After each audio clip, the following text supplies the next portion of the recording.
Is a man without abilities capable of defeating superhumans? That's exactly the kind of person a hero was. He defeated the owners of inhuman abilities only thanks to intelligence and physical strength. Once in a deadly battle, he managed to awaken the strongest ability, which will allow the protagonist to surpass the god himself. I think we should start. Enjoy the movie, my dear viewer. Imbalanced, that's the name given to beings who have become kimyo, or superhumans, through genetic modifications. In the world, a third of the population are kimyo. The majority of talents are harmless. There are many variations, such as controlling simple elements, or controlling the structure of the body, or even completely change the structure of the body. There are a huge number of different talents. Unfortunately, in the world, not all talents are harmless. The great power of a few elect kimyo makes the whole world tremble before their destructive power. Their power could lead to the complete extermination of the human race. City, Port of Spain.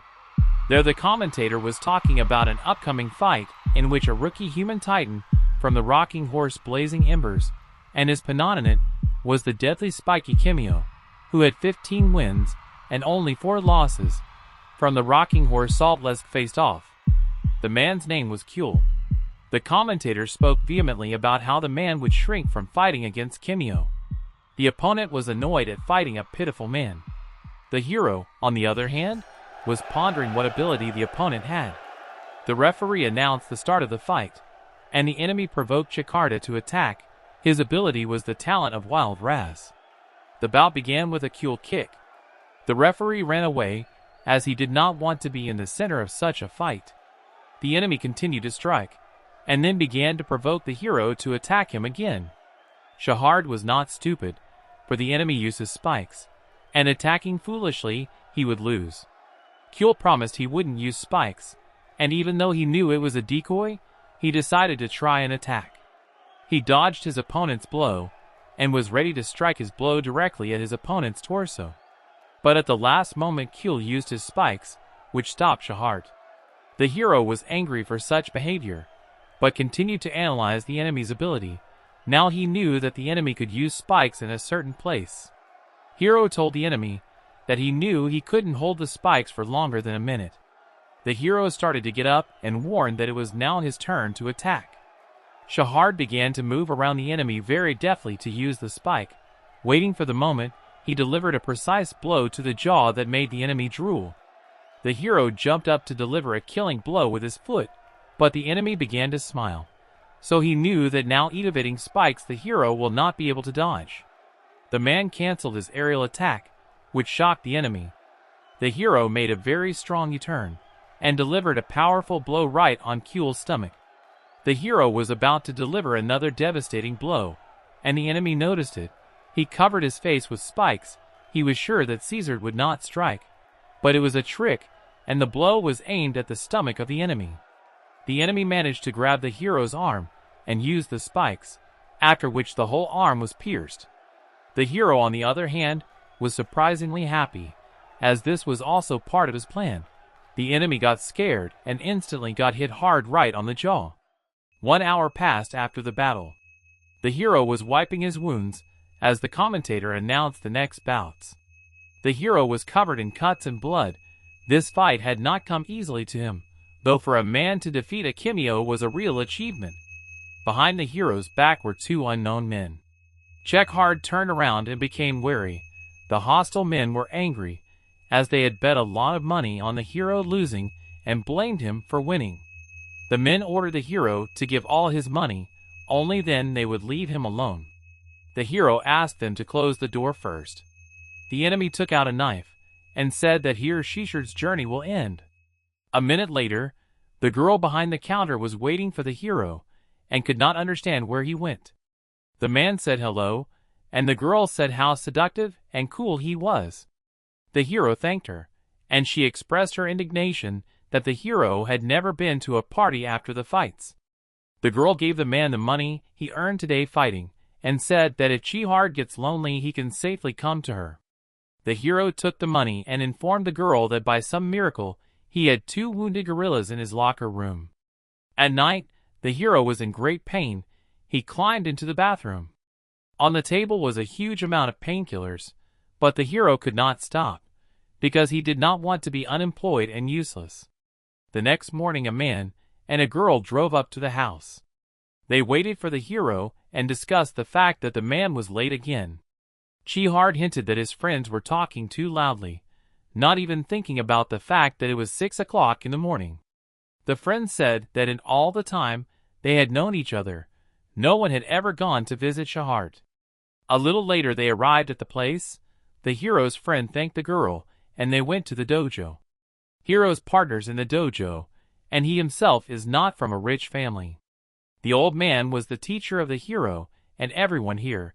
He was a veteran of the war that started because of the dangerous power of Kimyo. The student made a quick and accurate kick, but the teacher easily dodged it. The student got back on his feet and continued to deliver lightning-fast punches to the old man. Everyone loved the teacher as he treated everyone as his sons. The old man commented on the apprentice's tricks. Even though he was fast, he was too predictable. So the old man looked at him and said that he was not using his talent correctly. The student threw a punch, and the teacher easily blocked it with his hand. Azam was very surprised, and the old man made a scary face and started talking and throwing incredibly fast punches at the guy. He said that all talents are unique and encoded in their personality. The old man gave a fatal blow to the student and said that if suddenly the student could not use his talent normally, he would be like a normal person. The old man grabbed his arm and lifted him up. Azam was scared, and the old man spun him around a bit, let him go, and when the student was still in the air, he kicked him right on his body. The student flew out of the ring, and the others just watched and listened to the teacher's instructions. The hero's friend said that the master would give him a good beating for taking part in underground fights. The hero said that the girl was leading Tevin around. The teacher told the guy not to get discouraged and said that they would try again. Azam decided to go out first, and the others discussed it. Another fight with Azam ended in a quick defeat. The teacher said they would end it there, and talked about continuing to increase the attack abilities later.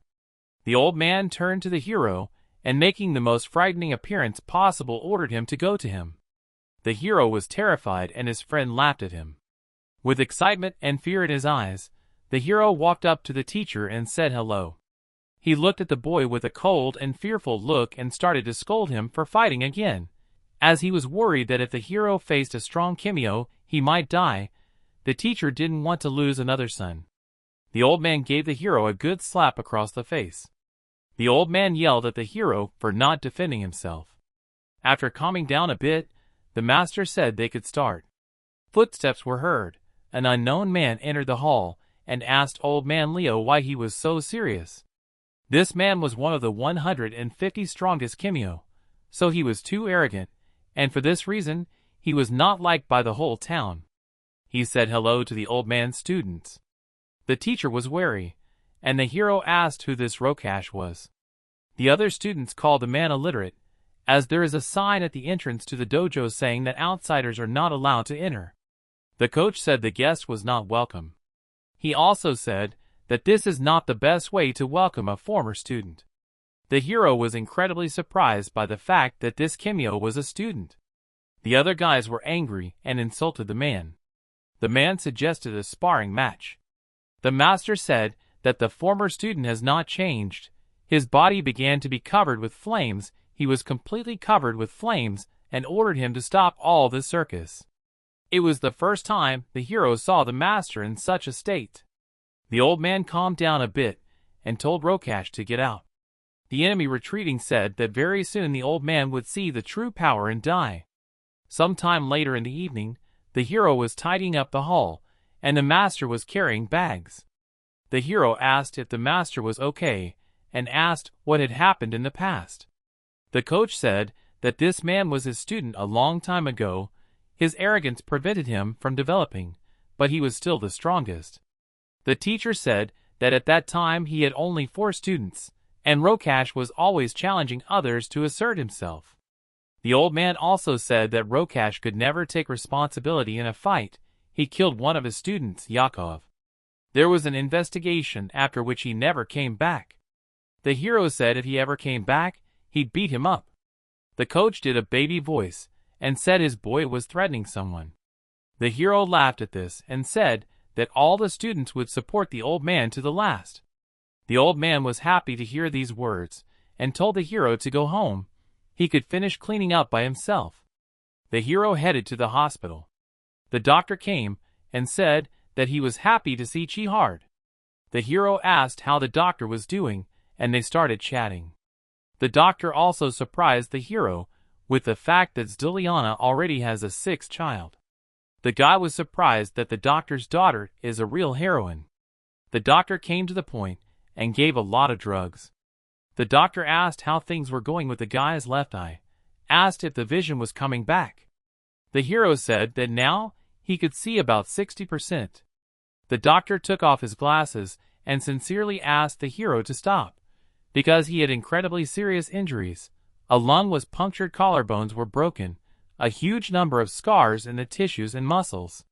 The doctor said that the guy's body is at its limit, and with each fight, he only worsens the situation. Chihard was grateful to the doctor for his care, but he cannot give up this business, because only in this way you can earn money. The hero laughed and remembered the doctor's words, that he was strong enough compared to others. The doctor also smiled and still backed away. They put their hands together, and the doctor reminded him that Chihard could come to him for help at any time. The hero asked if the doctor still practiced yoga. He made a serious face and said he was doing karate. Later in the night, the master was sitting at his desk when the sound of doors opening was heard. The master knew it was coming, so when the former student went inside, he said he never changed. Rokash was very angry and seemed ready to regret it. The hero called a friend and said he was worried about the master. The friend reassured the hero. Chihard decided to head to the hall in the morning to see the master as soon as possible. The friend said that with the master will be all right, also said that he hung up the phone as he intends to continue his business. There was an explosion in the building. The building inside was on fire, and the teacher was standing there with his former student. The old man said that he hates old age as he couldn't dodge the bullet. Rokash yelled at the man who fired the shot, as he was going to deal with the former teacher himself. The man started to make excuses, but Rokash yelled at him to turn around. When the man looked back, he saw an old man who was in close proximity to him. He punched the guy, and he flew off into the wall. The old man said that Rokash had raised his nephew very badly. The former apprentice started screaming, and the master said that he would not dare to insult the name of the apprentice who died at his hands anymore. The old man was disappointed that although he had tried to raise his apprentice as a son, he had turned into a monster, and today the master was determined to correct the mistakes of the past. The old man had the Flame Phoenix talent, which was one of the original Great Four talents. The master attacked the student from his knee. The student somehow managed to block the blow, but followed up with another attack straight to the man's jaw. The enemy tried to counterattack, but the old man easily dodged and used an unusual kick to counterattack the enemy. The man started coughing up blood, but the old man had no intention of stopping. He grabbed him by the scruff of the neck and threw him upwards, then jumped up. The enemy was very scared and surprised by this attack. The old man was approaching the man at a great speed, who couldn't even take the time to activate the talent. The old man flew to the ceiling and pushed off from it, swiftly ended up behind the student's back. He was incredibly frightened, and the teacher struck with all his might, causing him to fly downwards at a tremendous speed. That wasn't the end of the attack. The teacher gave another powerful kick that caused an explosion. The teacher slumped to the ground and complained that he couldn't heal the bullet wound from his old age, which was bleeding a lot. The old man told the student that with age the power fades. He vaporized and instantly appeared in front of the man, and in a very quick movement tore out the eye of the enemy. The teacher was determined to die, but to make sure that his enemy would be crippled for the rest of his life. The man started screaming in pain. His nephew, who had managed to wake up, became agitated and ran up to his uncle, trying to pull him away as the building was about to collapse. The former student cursed Leo and said that this place would be his grave. The old man did not react to these words. Blood was pouring from his mouth, and before he died, he remembered Che-horde. The next day it rained heavily. The hero and many other people were dressed in black mourning clothes.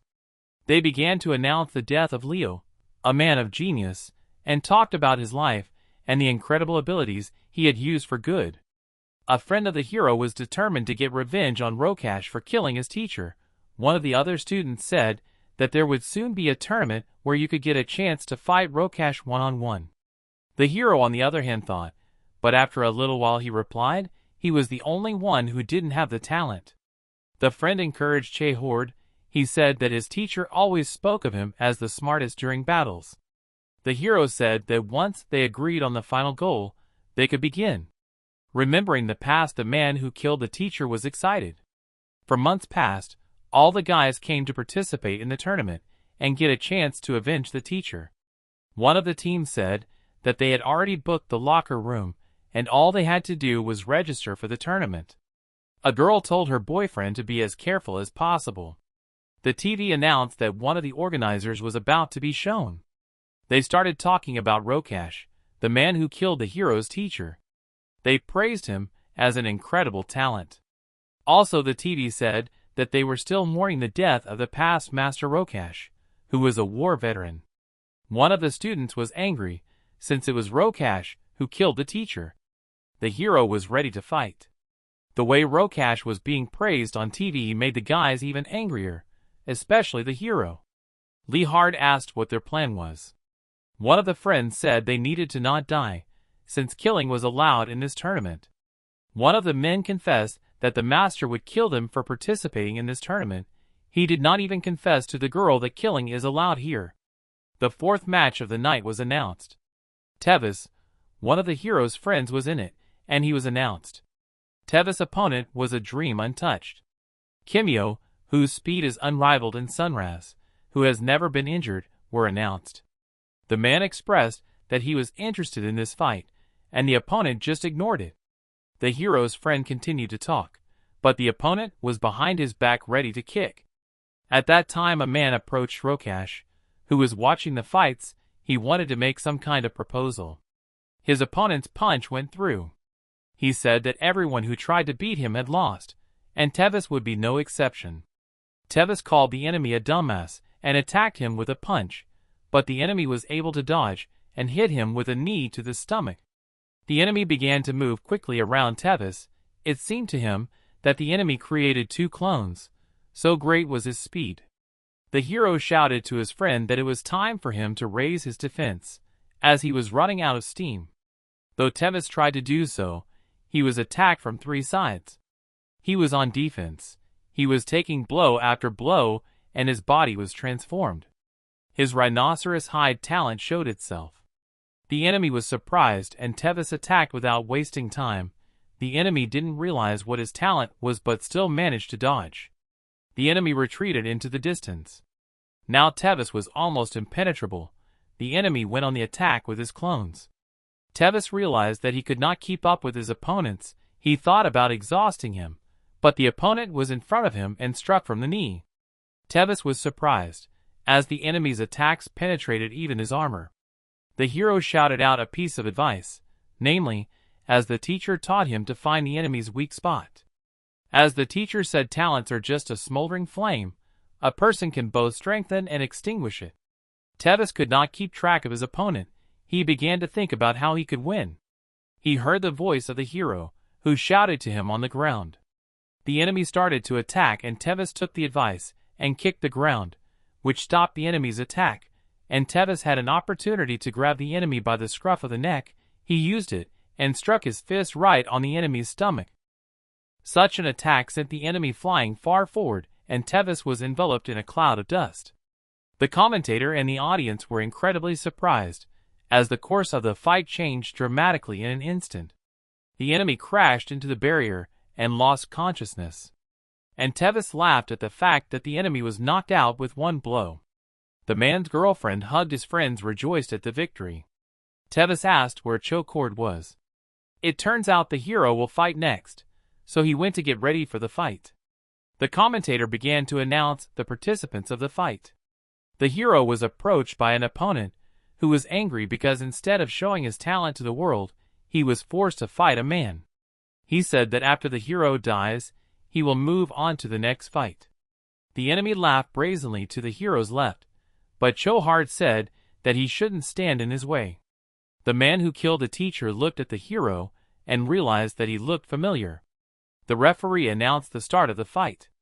The enemy immediately went on the attack, but the hero easily dodged the first blow, but the counterattack did not work, so he used a kick. His friend shouted in support of Chohard. The team cheering for the enemy hero was asked about the enemy's strength. They said they would soon see for themselves. The hero was standing in a stance. The enemy kicked him, but he was able to dodge. Chohard tried to attack the enemy from the elbow, but he failed and had to switch to defense. Then he tried to kick, but even so the enemy was able to block the attack. In the end they clashed hands, and decided to fight with brute force. The enemy said that the hero would die in this battle, and also mentioned that he had killed more people than Chohard had ever seen. The enemy continued to threaten the hero, but he did not waste time and jumped up from the floor and kicked with both feet on the chest of the enemy. He began to say something about prey always fighting back. Nautica tore his clothes and said that now he would fight seriously. The hero, on the other hand, was only thinking about his target, namely revenge.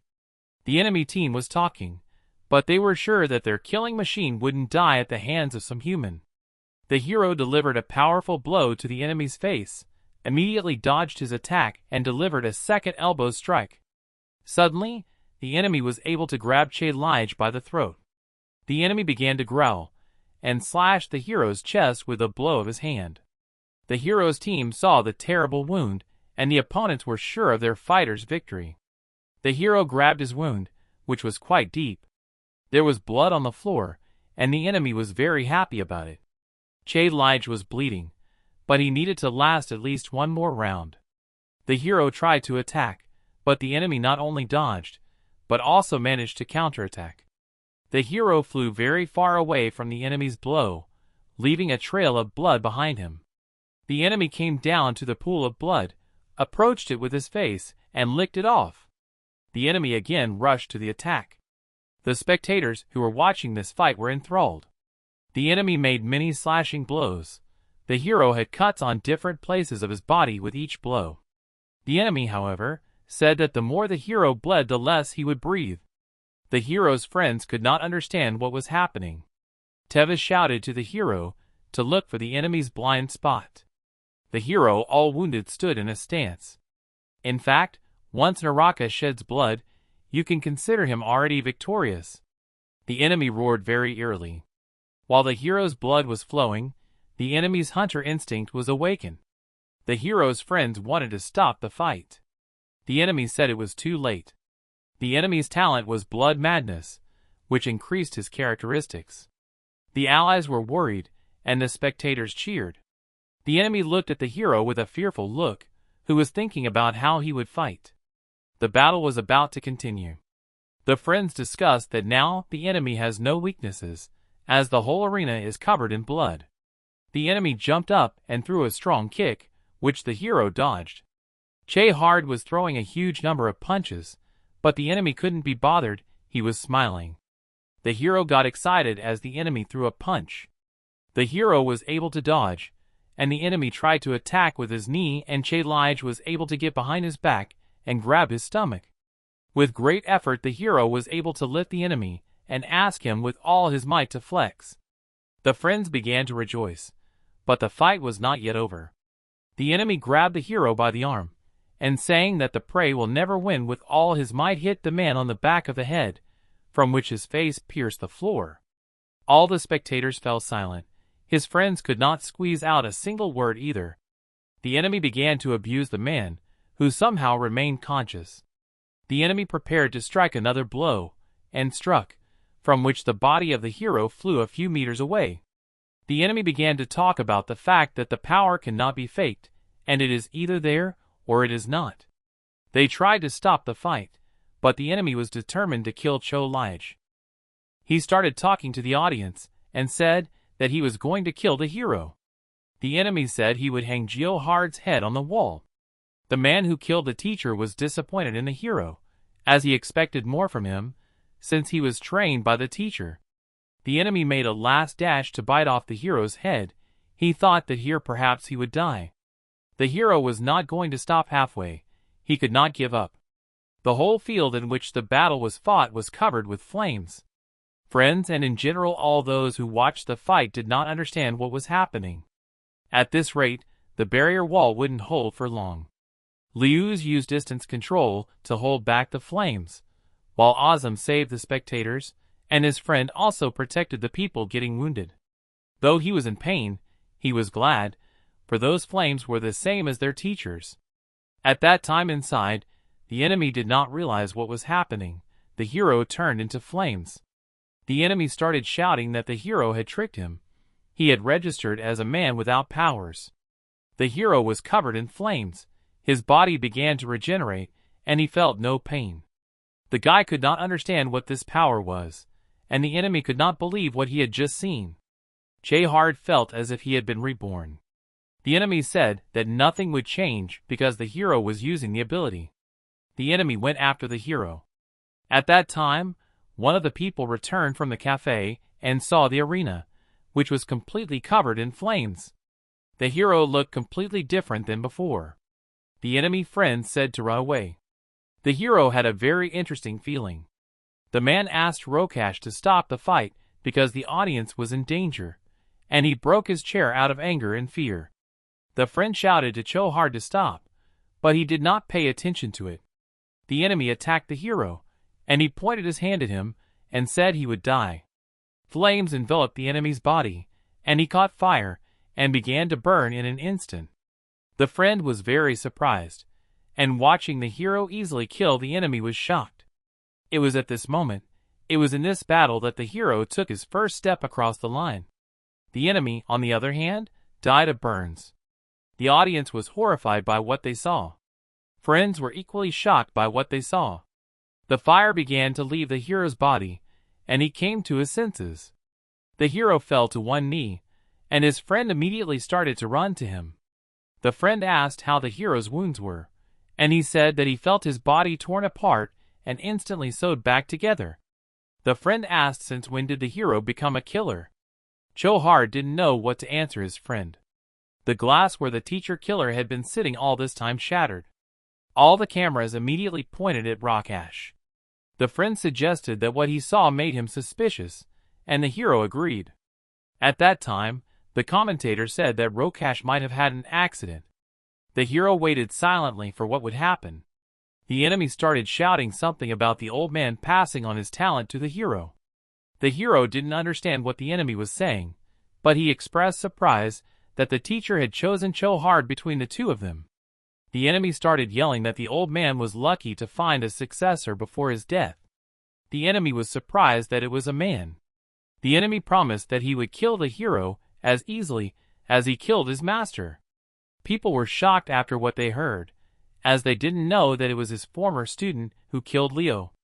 Behind Rokash's back, a man appeared who actually called him an idiot. The hero's friend, on the other hand, said that the enemy was caught. The enemy continues to bury himself in his grave, and the man standing next to him congratulated his boss for admitting on live TV that he killed the teacher. The police were enraged, for they were hired to protect the event, and it turned out that Rokash was the culprit. The enemy's man said they couldn't kill the police on live TV. The policeman pointed a gun at them and notified them that they were under arrest. He ordered Junel to get away from his boss. The man on the other hand told his boss to stand behind him and activated his ability. The police gave one last warning to the boss and his partner, but they continued not to listen. The enemy finally said that the hero is no match for him even with this power, and started to leave. The police said they were opening fire. The enemy started fending off bullets with his devil parasite ability. The hero turned to Rokash. The cameras immediately panned to him. Hard said that if it were him, he would pray that the system would have found him sooner, because he had cut off the life of their teacher, their father, so the fact that he thinks he can live is a mistake. The hero told the enemy to run away, Because if you killed a wolf, you should have killed his children. Because now they, along with his friends, will follow him to the grave. For months past, Rock Ash has been on the run from the authorities all this time. Now people know the killer their hero, and live in fear of Kimio again. The news reported what had happened, and the authorities decided to ban Kimio from using her powers in public places. Some people didn't sell Kimio's goods or services at all. The girl who heard it on the news was determined to go to Che hard. The girl pondered how foolish it was to put bans on Kimio. Humans abuse the world. The girl thought human fear was a hellish thing.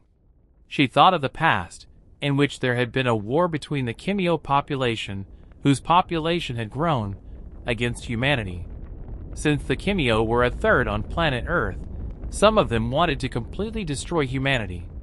Humans defended their families and land while the Kimio hunted and killed. However, not all Kimio followed this path. The head of all Kimio, Kaki, the father of the rebellion, power clouded his mind.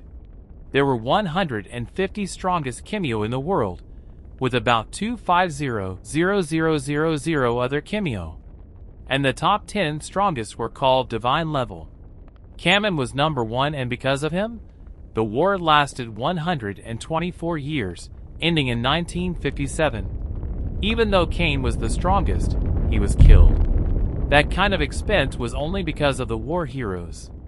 In 1942, children were at the front. People were discussing that war is terrible, and it's not kindergarten. The soldier saluted the girl. She looked at the children sent by headquarters. She announced to the children that her name was Forbes, and she would be their commander. The commander knew that the children had lost everything, even their parents. The commander knew that some of the kids were Kimio, so she split up their training. She announced that the children's lives would go very differently from now on. The next day their training began. The child thought about how he liked the fact that he was well fed and clothed. The child felt safe here. He was approached. He looked at the children who approached him, and there were 2 children, Elsa and Kevin. The girl asked the boy how old he was, and he admitted he was 8. The girl said she couldn't leave her brother Kevin, as it was her mom's last request. The boy didn't mind at all. It was raining, the sound of bombs falling. Bombs? The soldier turned to the colonel and notified her that Kane's troops were attacking. The girl was angry, as there was no way the enemy could know their location. The soldier reported that he had given the information to the major, and he would be here soon. The girl told him to take her to him. The major's name was Jamie Altham. The girl said she didn't know how they were found, but she planned to evacuate. The man said they could do without. Now the headquarters was under air attack. The soldiers took the children, but some were missing. The man was surprised at something. The subordinates didn't understand what had happened, and he ordered them to move to a safe distance. The girl told Jamie to give the enemy a good thrashing. The enemies discussed the fact that human flesh had come to them. Kimio was asked to tell them where the others were hiding. The man simply tilted his hat and tensed his arm, from which many red threads came out. It was a web of death that grabbed all the enemies. The child was telling the others that there was no way they could stay where they were now, as they would be found. The girl asked if they would be safe. The boy reassured the girl by promising that they would never be found.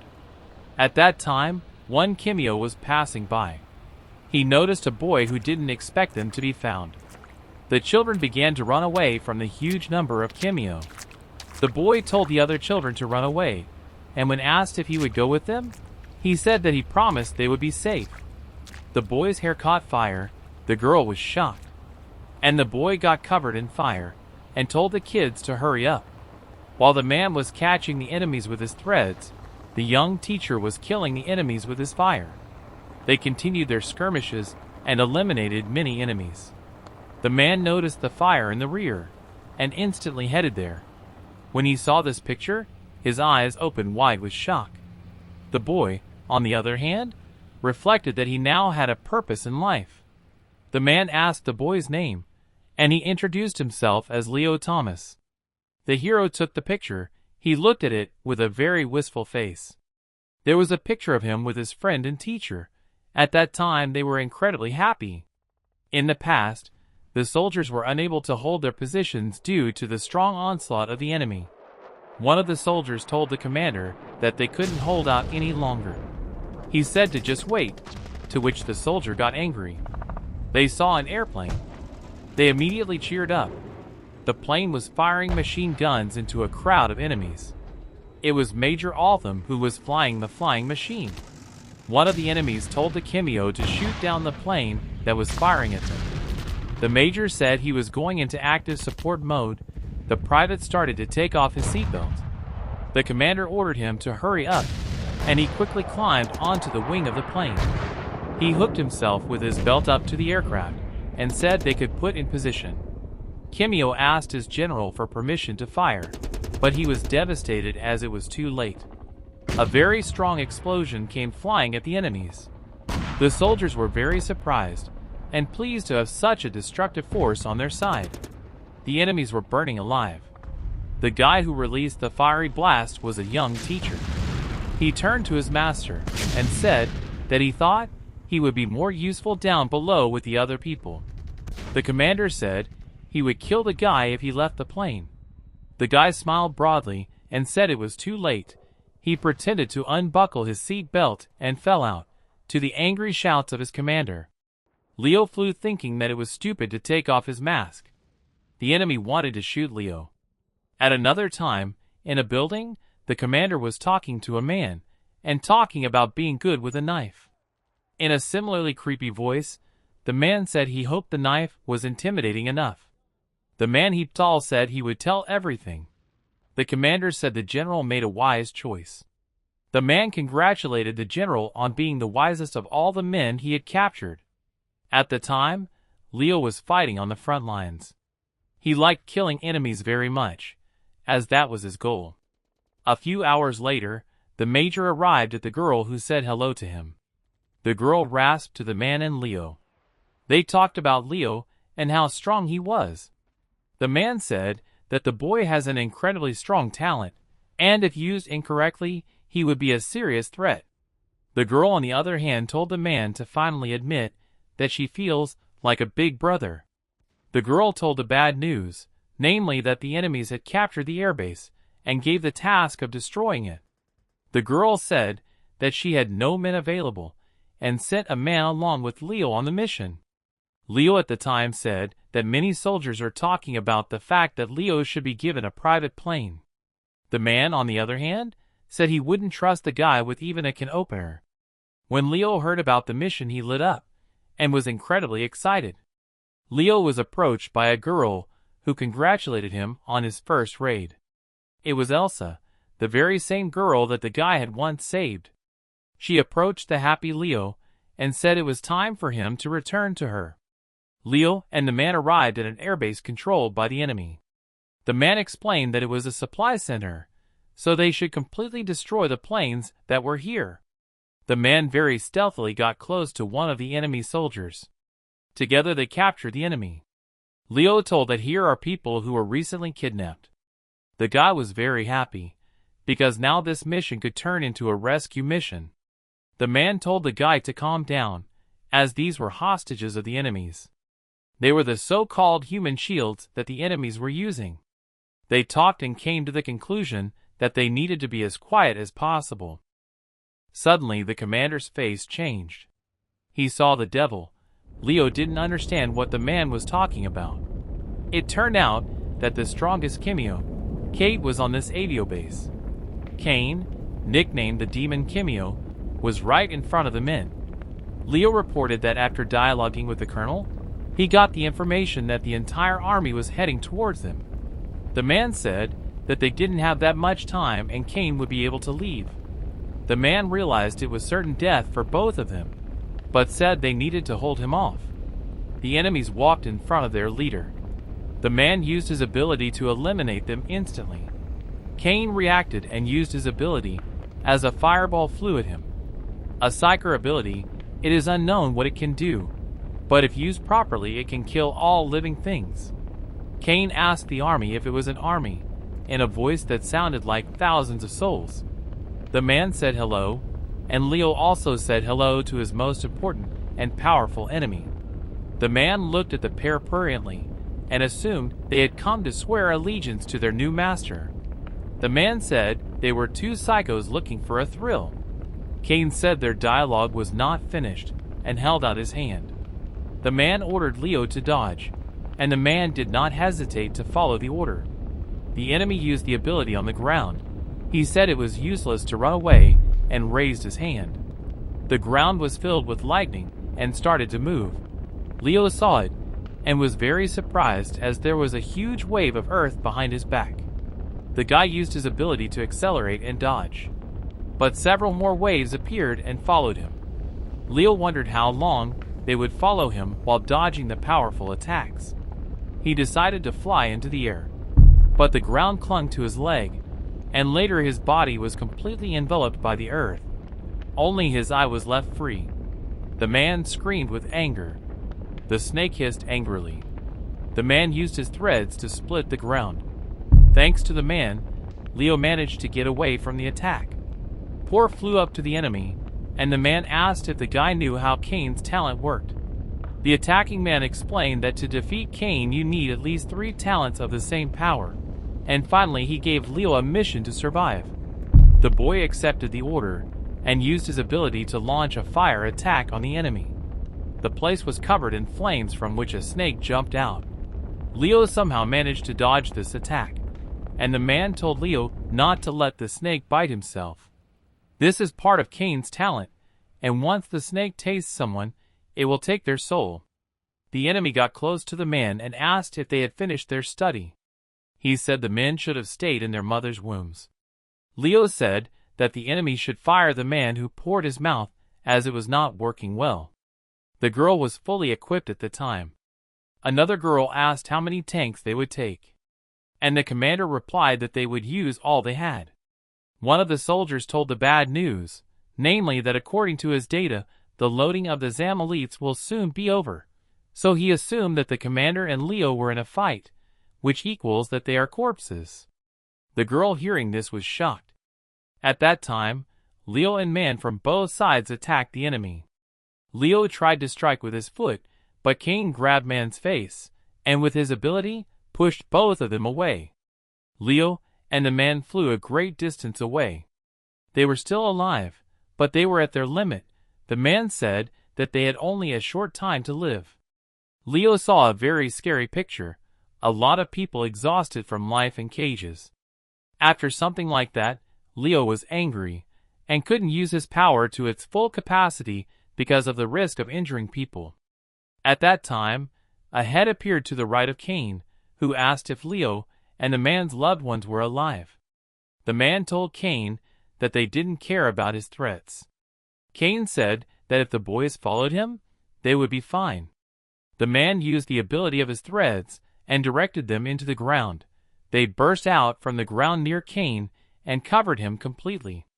At the same time, Leo filled a metal knife with fire and used the Oro's ability, after which a huge sword of fire appeared in his hands. He instantly roared at the enemy. The same one called the guy's efforts a disgrace. Leo jumped up and told the monster to fight him. Cain said that was very good. The man yelled for Leo to retreat. At that time, the snake broke free from the threads and was right in front of the guy's face, intent on taking his soul. The man used his ability and freed Cain. The enemy was angry and pointed his hand at the cage with the men, saying that the blood would be on the men's hands. Leo reacted instantly and ran to protect the innocent men. He stood right in front of the cage, even though he realized that after this attack he would probably die. The man used the threads that covered Leo's torso. The guy knew what was coming and didn't want it. The man, on the other hand, called Leo a stupid boy. Cain didn't understand the meaning of this sacrifice and was ready to use the ability. And the man finally said he didn't adopt the boy to die like that. He called the times they fought the best times of their lives. He covered people with webs and became a human shield for them. The man said that Leo would become very strong in the future and they could win thanks to him. so he should live. Leo looked one last time at the man who had become very dear to him. At that time, the girl gave the order to move forward.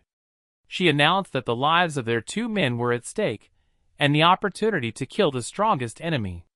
Many tanks headed for the battle site. After the enemy hit, a huge area was destroyed, and only the cage was untouched. Leo was very sad. The man's body was torn in 2. The enemy, however, called the man's body fragile, akin to an inferior Kimio.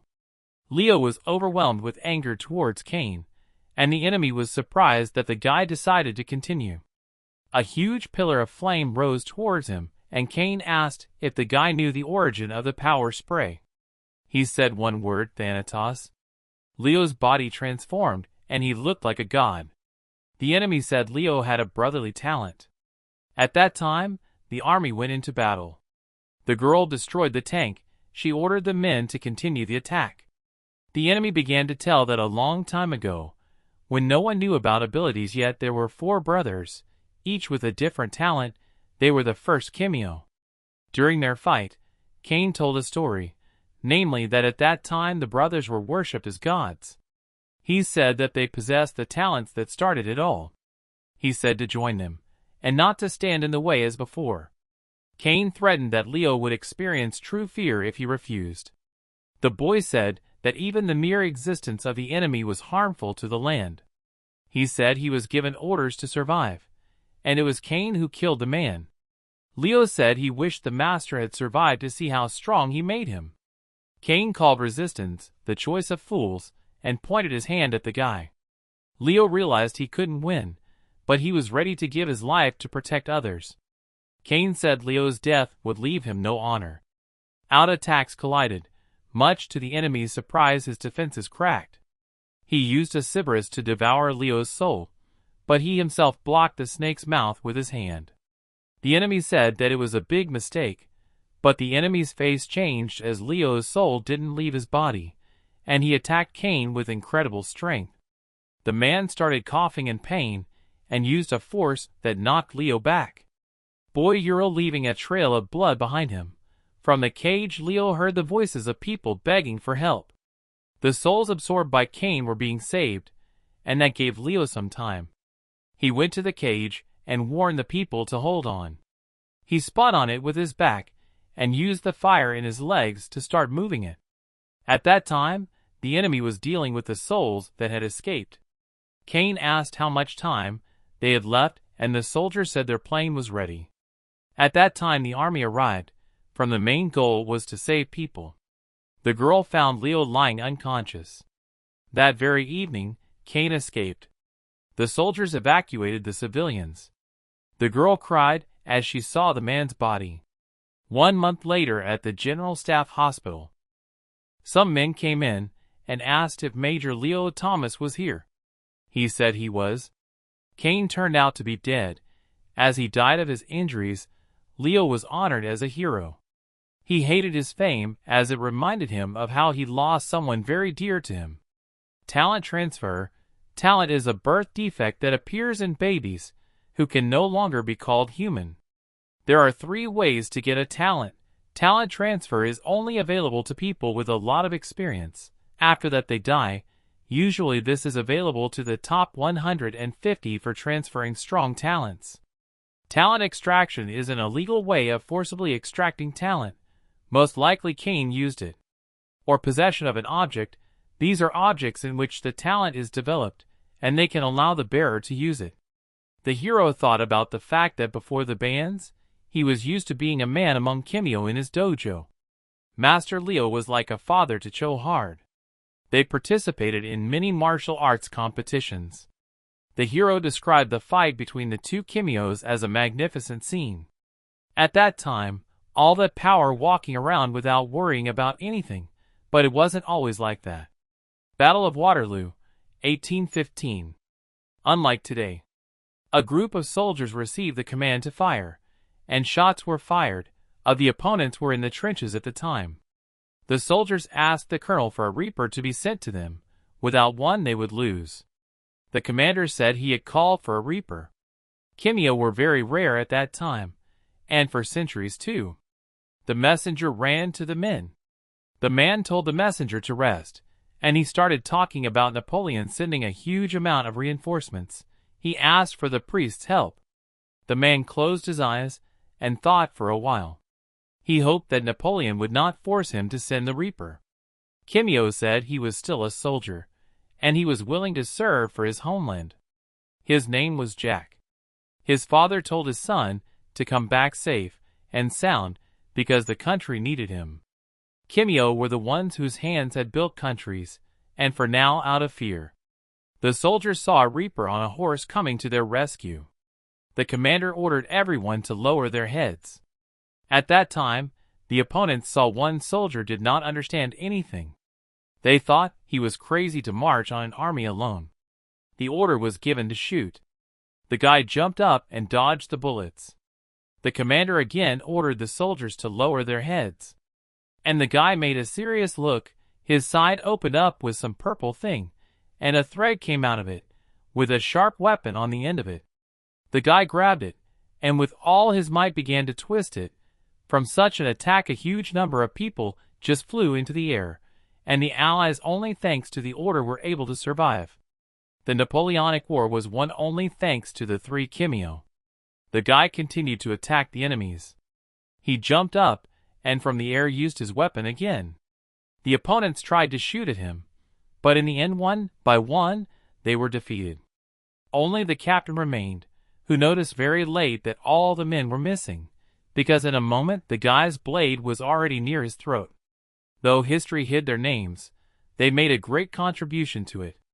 They may have been rare then, but now they are in great numbers, so society has learned to accept Kim Yo. Now life without Kim Yo seems unreal, because with the help of their talents they helped society. The hero remembered the first time he won thanks to his teacher. The doctor was incredibly surprised. He looked at the hero's physical stats and was simply stunned, since all of the hero's wounds were completely healed. The doctor even laughed, for this was the first time he had ever seen such regeneration, for even the hero's pulled wisdom tooth had returned. The doctor was overjoyed, as the hero was now fully healthy and had become Kim Yo, who had been given the talent. The hero's eye was restored, and the doctor was just as happy about it. The screws that were in the hero's body had melted and disappeared, but the scars remained, so the doctor wanted to keep an eye on him. 1 week later, there was an explosion on the overpass that was caused by Kim Yo, Solomon's brothers. They were angry about the construction of the pipelines and decided to serve them all. The police pointed guns at their enemies and asked them to surrender. Kim Yo didn't listen, and the police started shooting to kill. Kim Yo didn't care about bullets, they were made of steel and stone. The Steel brother grabbed a car and threw it straight towards the police. Many people were hurt in the explosion. Cho Hard was on his way to the scene. He put masks on his face and ran there. When he got there, he jumped off the roof and exposed his chest. At that time, another person was also running, his body covered in lightning. The Kim Yo continued to rampage and break everything they could get their hands on. Iron said that people were incredibly easy to control. A car hit the stone man, knocking him back. Iron didn't understand why he didn't hear back from his brother, and when he looked back at him, he was immediately hit by the hero's fire attack. They were hurt, and the brothers even wept. The hero and his friends said hello. The enemies said they were ready for it and began to merge. They were now confident in their power. The friends said he was hungry, and now they were determined to finish this quickly. The enemy complained that the hero and his friend had managed to stop them last time. The policeman asked what they should do since Kim Yo had arrived. The captain said to clear the bridge, as it was not their battle now. The hero attacked with fire attacks, and the friend got closer to strike. The enemy called them enemies of the people. He managed to stop the hero's friend's attack. At the same time, the hero launched a volley of fire. The enemy turned around and saw that Cho Hard had disappeared. At that time, the friend was already behind the back of the enemy. He began to strangle him in parallel, holding him. The hero prepares a strong attack. He summoned a lot of fire, and squeezed it into a thin needle. The enemy started begging for mercy, and saying that he and his brother were joking. The hero was intent on attacking with the newly created spear of fire. Chohard threw it with all his might, and it flew at an incredible speed. A moment later it slammed into Kimio's body, and there was a huge explosion.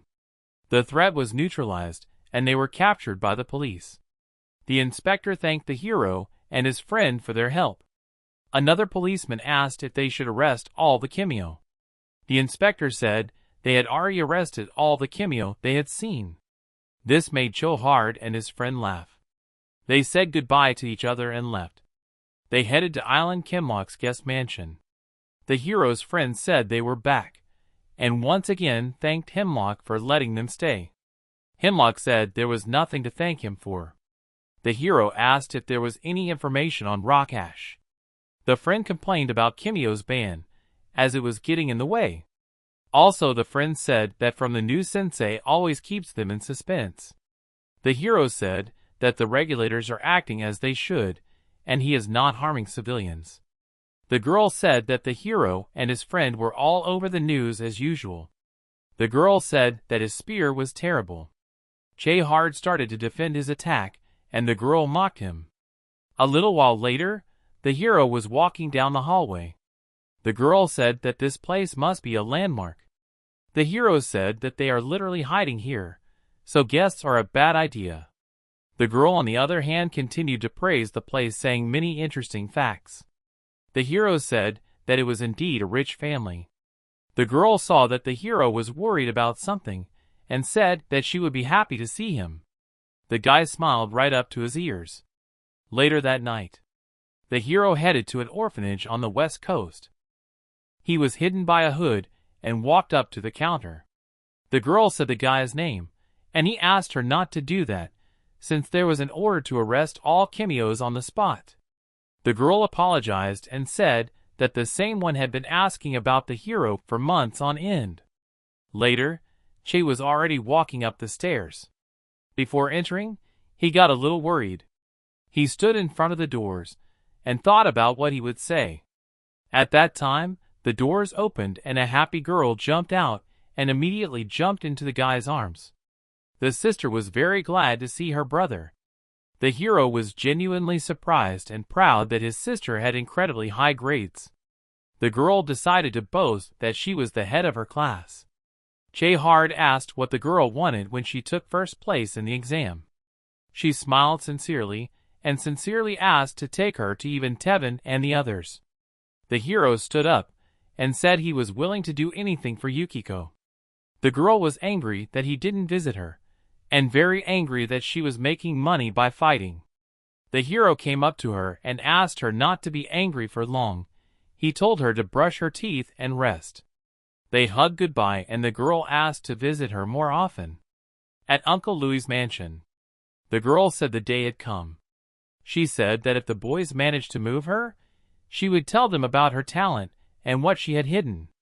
She said it would be hard for the men to surprise her because she is Leo Thomas's granddaughter. She asked them to prove to her that the guys are really not ordinary Kimios. Tevis was the first to come out to pass the test. He immediately used his rhino skin talent. The girl was surprised that the guy was able to perfect his talent, but said that there was still room to grow. He told her that he had 3 skins: rhino, lion, and blacksmith. The lion skin gives more strength, but the defense is reduced, but the blacksmith skin uses his blood as fuel, so every time he tried it his heart stopped. He was determined because he wanted to show what it meant to be a team tank. His pelt began to change appearance and transform. It was a lion's pelt. From the man, one could feel the pressure of the king of beasts himself. He instantly disappeared from sight. The man farted and his inspection ended. The hero was next. He was determined to show all he could do. He once again created his spear out of fire. Against the hero were the fireplace mannequins. He put on a mask and started the battle against the mannequins, using his spear for close combat. The girl smiled broadly, for Che was progressing very quickly. The hero swung. He had a target in front of him to test his long-range attack, and he sent the spear straight at it. It flew at a tremendous speed. The fiery spear hit right in the center of the target. The girl though said that carelessly but called the attack not bad, though she was actually amazed at his progress. Azam came out next, who was just as serious. He had 15 targets that he had to eliminate in 3 seconds. The girl gave the command to start, and the man disappeared. The girl evaluated the man's actions in her head and praised him. He was breaking dummy after dummy with ease, and his ordeal quickly came to an end. The other guys were very serious as the contents of the bag were of very great interest. The girl decided to raise the men's spirits even more, and said she would show them what was inside the bag if they performed well. The men listened, and their noses bled. The girl said she had heard of Louis's talent. The man's body began to be covered with ashes. Everyone was surprised. It was the talent of the ashes of the fathers that allowed them to control the mass of ashes. He used an incredible technique, namely an ash hydra of enormous size. The girl asked him not to smile so stupidly and said that the man wasn't bad. She said she was even scared for a second. She also emphasized that men grow up. Anton was next. The girl asked what he was going to do, and the hero very insistently asked the girl to step back a bit. The man could replace a part of himself with anything. He, with a not-so-serious face, replaced himself with 30% of Kong. The others got excited as 30% was quite a lot. The man was covered in a cloud of dust, his tail appeared, and then his face changed. It spoke and was angry, as some man had summoned the mighty Kong. The girl said that everyone had performed well, but they would not do well against Rokash, so they should try harder to find out the contents of her bag and her talent. The men were very upset. During the night, a man was watching the house where the hero and his friends were staying. He reported what happened. On the phone, the man said that they should not wait long, and the man replied that they should not hurry. He said the guy's time would come soon. He said they would get back what was taken from them. There was an explosion. Something flew out of there at great speed. It was a robot that was almost completely destroyed. He said it wasn't part of their plan. Eve was also hurt. The house was failing as well. The girl said they didn't sign up for something like this, as their opponent was a real sadist. It was a man. One of the guys asked why their opponent was naked, and Rokash was very happy because it was the first fight in a huge period of time, and he was having a lot of fun fighting. He had a lot of questions. He wondered what the guys were thinking when they went into the pit bull's house. Rokash knew there was no way they could have found him by accident, and asked how they did it, but before they did he decided to show them his talent. The man smiled a full smile. There were people watching the fight. The man suggested that they should have sent more titans. The man replied that it was just a test to see how strong their subjects were. The girl was angry, and said she would kill the enemy. Her friend shouted to her not to hurry, but she didn't listen. Rokash used his ability, and cut off her wing and arm. He grabbed her other wing, and slammed her to the ground with all his might, saying that she was no different from a pigeon. She begged for mercy, but the man was merciless. He killed the girl with a precise kick of his foot right on her head. This amused Rokash even more. Another opponent entered the battle. He tried to attack his enemy with his hammer, but he easily dodged. He tried another attack, but Rokasha didn't take him seriously. Suddenly his face changed. He started to be pulled towards the test subject. He used a magnetic ghost and tried to kill his enemy with a hammer blow, but he easily dodged it at the last moment. Later another blow followed, which Rokasha was able to dodge just as easily. Rokasha was about to strike when the man pulled out a gun and fired a shot, which the enemy was able to dodge. Before he could react, the test subject was already torn apart. Rokash used the momentum, after which the man was stabbed through. Rokash was joined by his allies. They approached the survivor and told him that he had chosen the wrong team. He realized the situation was dire. The subordinate began to complain that they had a very hard time finding the place, and they had messed up everything. Rokasha ordered to tell how they found them. The robot smiled and pointed a huge gun at Rokasha. There was an explosion. People discussed what a waste of parts it was. Kagi was ordered to keep checking on the group of boys. At that time, a dome appeared at the site of the explosion, and inside were all the enemies who had managed to survive. They couldn't understand how they had been figured out. One of Rokasha's men found the spare part and called it technology on a whole new level. He didn't understand how technology that couldn't existed. Later, at the mansion where the hero lives, there the whole team was watching the news where they were talking about a terrorist attack. The terrorist's specialty is cybernetic body parts, or whole bodies. It was called the worst terrorist attack since the war. There were 38 dead and 200 wounded people. The girl cried when she saw the news, and the other guys were very sad. And the hero was incredibly angry. The hero asked for all the information about the terrorists. But all that was known was that it was cyber Kimio, which in practice should not be possible. The hero said that was enough for him, as he didn't need to know who he was killing. The friend looked at the hero with surprised eyes. The next day at Republic Bank, the policeman greeted the girl. She walked up to the bank counter and asked if she could make a deposit. Suddenly there was an explosion behind her. The one who attacked the bank said she could smell Kimio. The girl told the employee to hide in the vault. The enemy noticed the girl and immediately tried to strike and succeeded in punching the shoulder of the girl, who was Kimio's class. Thera used bone art and cut off the enemy's paw. She was determined to hold the terrorist until the police arrived. The enemy, on the other hand, was sure she was stronger than Kimio. She attacked the girl and used her bones as a ranged weapon. The enemy said she could see the girl's movements like an open palm. They clashed in a fight. The police arrived at the scene where there were many dead. The commander asked how many dead there were, and was told there were 13 civilians and 8 police. Thanks to Farah, they had managed to put the enemy to sleep. The commander was saddened that they lost Kimio's rank, who always helped them. The policeman was saddened and couldn't understand what kind of monster was able to kill the girl. The hero and his friends arrived at the scene. Che asked how they could help the police. The man was happy to see the hero. She led the men along. He told about the girl's death and wanted to show what killed her. The hero was saddened that the girl had been killed.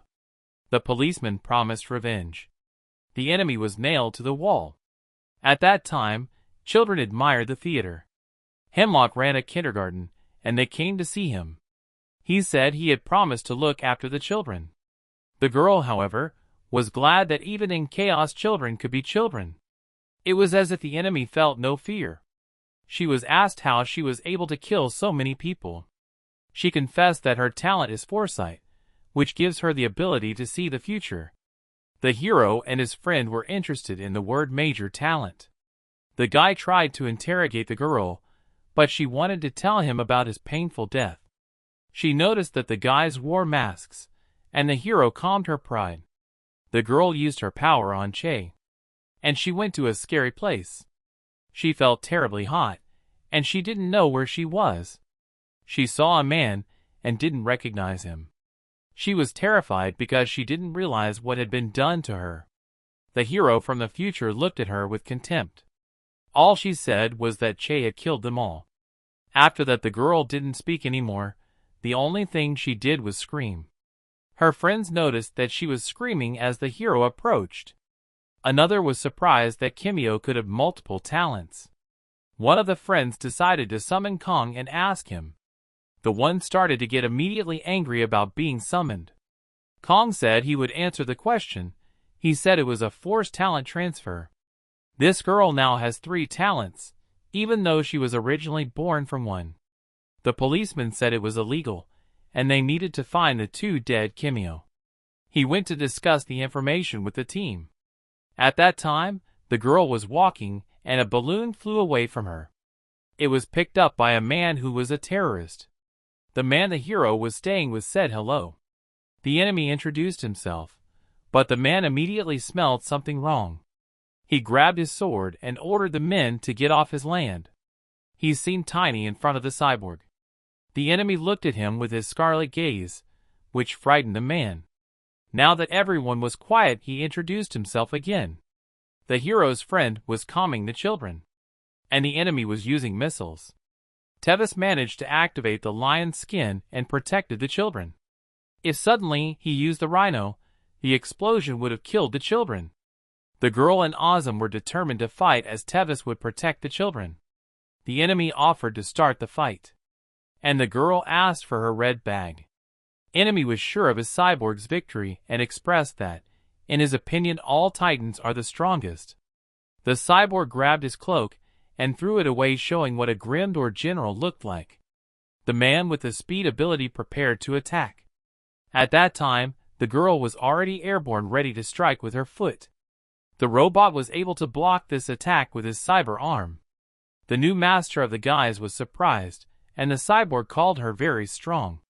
At that time, the police were gathering information about the criminals.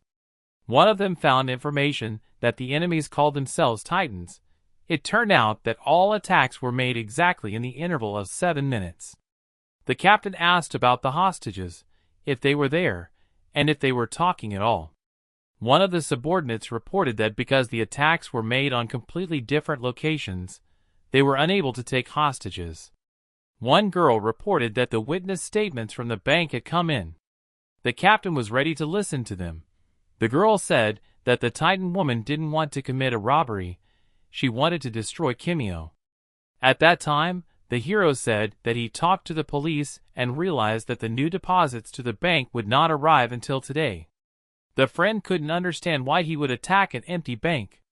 At the time, the battle with the cyborg was in full swing. The speedy man was dodging the Taka and trying to counterattack while the girl was hitting the cyborg hard. From her attack, even the high-tech metal started to crack. She was surprised by the cyborg's strength, and the cyborg began to turn his hand into a dangerous weapon that he used to attack the guys. Tiger told the friends to save themselves. The cyborg attacked the girl, who managed to dodge. While fighting, she asked for her bag. The speedy guy said he'd take care of it. The policeman had known Farah personally for many years, and couldn't imagine who wanted her dead. At the time, the friends couldn't understand why they would risk their lives to go after S rank. They had in fact paid with their lives without getting anything. The police girl reported that another Titan had appeared and killed the high-ranking Kimio. It got to the hero. He turned around and started running home, as he assumed the enemy's plan was to split them up. The policeman couldn't understand the guy's reaction, and Che explained that the Titans were after Kimios. At that time, the speedy guy was looking for that very thing. Going into the teacher's room, he remembered that it was the first time he was in a woman's room. There he found the thing wrapped in plaid. It was just what he needed. He had no sooner touched it than it began to fall, and when it touched the ground, the man's face was contorted with fear. The thing had made a huge hole in the floor. He didn't understand how to get it to the girl. At that time, the coach fought the cyborg, dodging and counterattacking. At the moment the cyborg decided to point the missiles at the kids, Tevis was standing there, ready to stand up for the kids, and when the missiles came close, he cut them. There was an explosion, but he said they were fine. The girl asked him to hold on a little longer, and the man was at his limit. The girl didn't dodge another attack and fought it with her bare hands. The cyborg looked at her with a creepy look, and the girl backed away, as she felt that she was about to be attacked. Cyborg opened his mouth, and a red sphere of energy began to appear. It was a beam that destroyed everything it touched. After it was used, the place it was aimed at was in ruins and burning. The cyborg said he was stronger than the girl. The master was lying on the ground, as it was a very strong attack. The lion told the girl to get up and fight. She told the man to defend the children. The speedy guy apologized for being late, got into a stance, his body covered in lightning, and his hair began to glow. An unknown symbol appeared in his eyes. It was a Kirin technique. He pushed the bag with all his might, which started flying straight into the battlefield. The girl, on the other hand, was glad Azam had found a way. The bag flew straight at the girl, but she easily stopped it with a kick. The cyborg didn't understand why the woman was smiling. She explained that from that moment on she was smashing her prey. The man watching the fight forgot to mention that the girl in front of them was a legend herself. She took hold of the bag and lifted it with ease. The enemy began to shout. He was still confident of victory. The girl told them that she was ranked 147th. When the students heard that she was in that 150 were surprised. There was silence on the battlefield for a moment. The girl said that she didn't like attention, so she hid it. The enemy girl opened that thing, and it turned out to be Pandora's chest.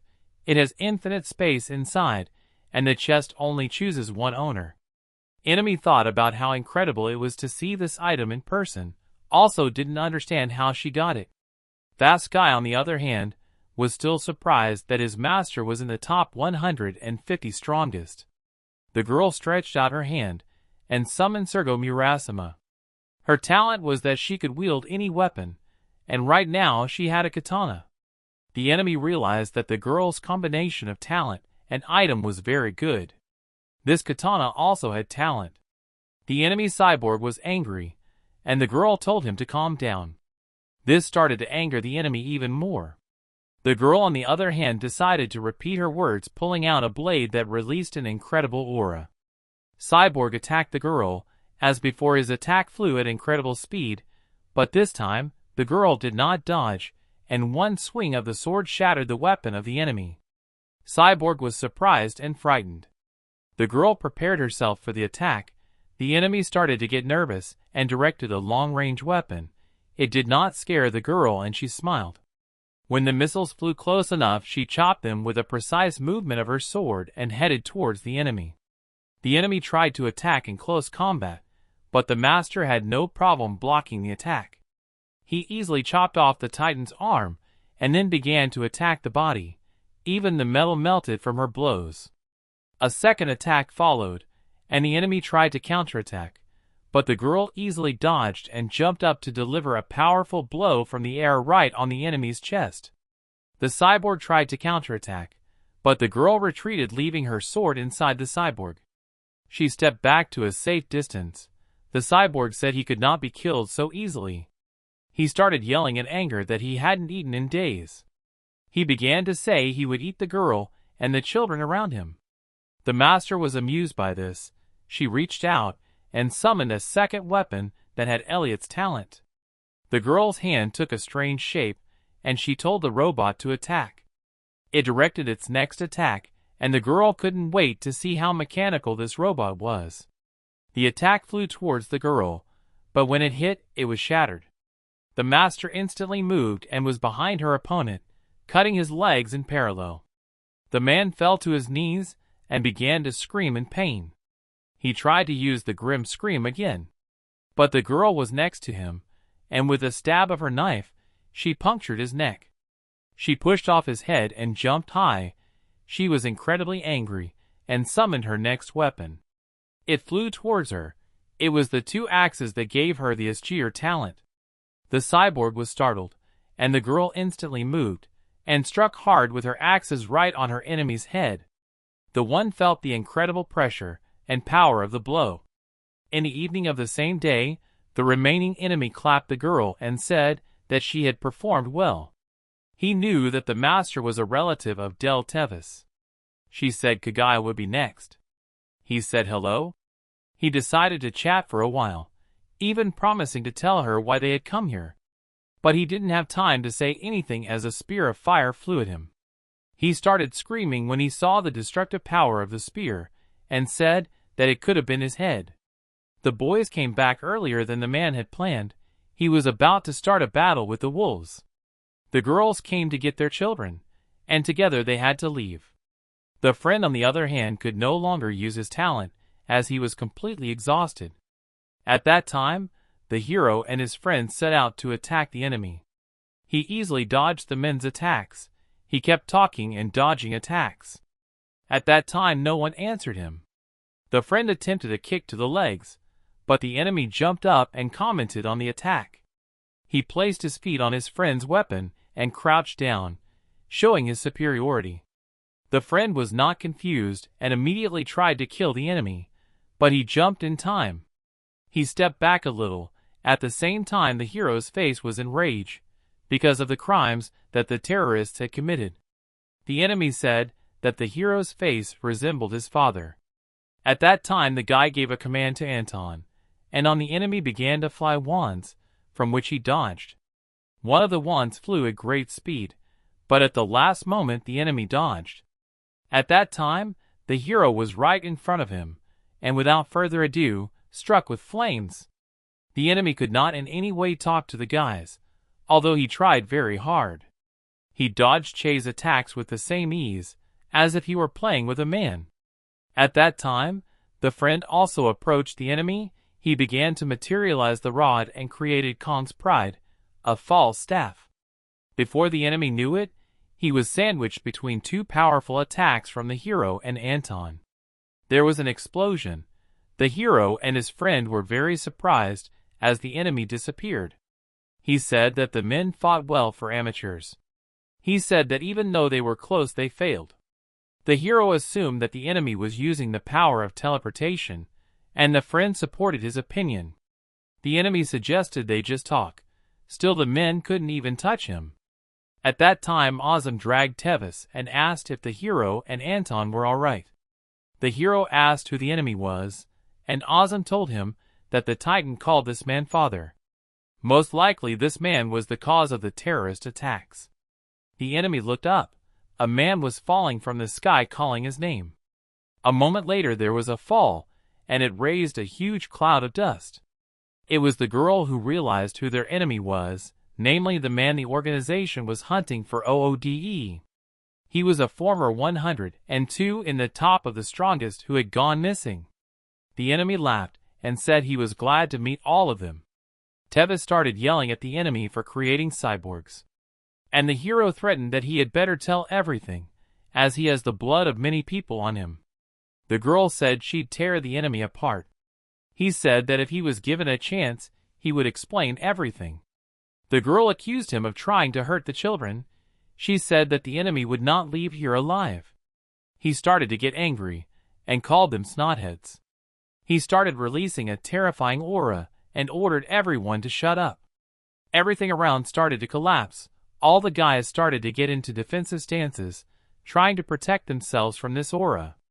The enemy called them incompetent kids, and told them to look at what they made him do. He advised the guys to listen calmly, since they were able to piss him off to such an extent.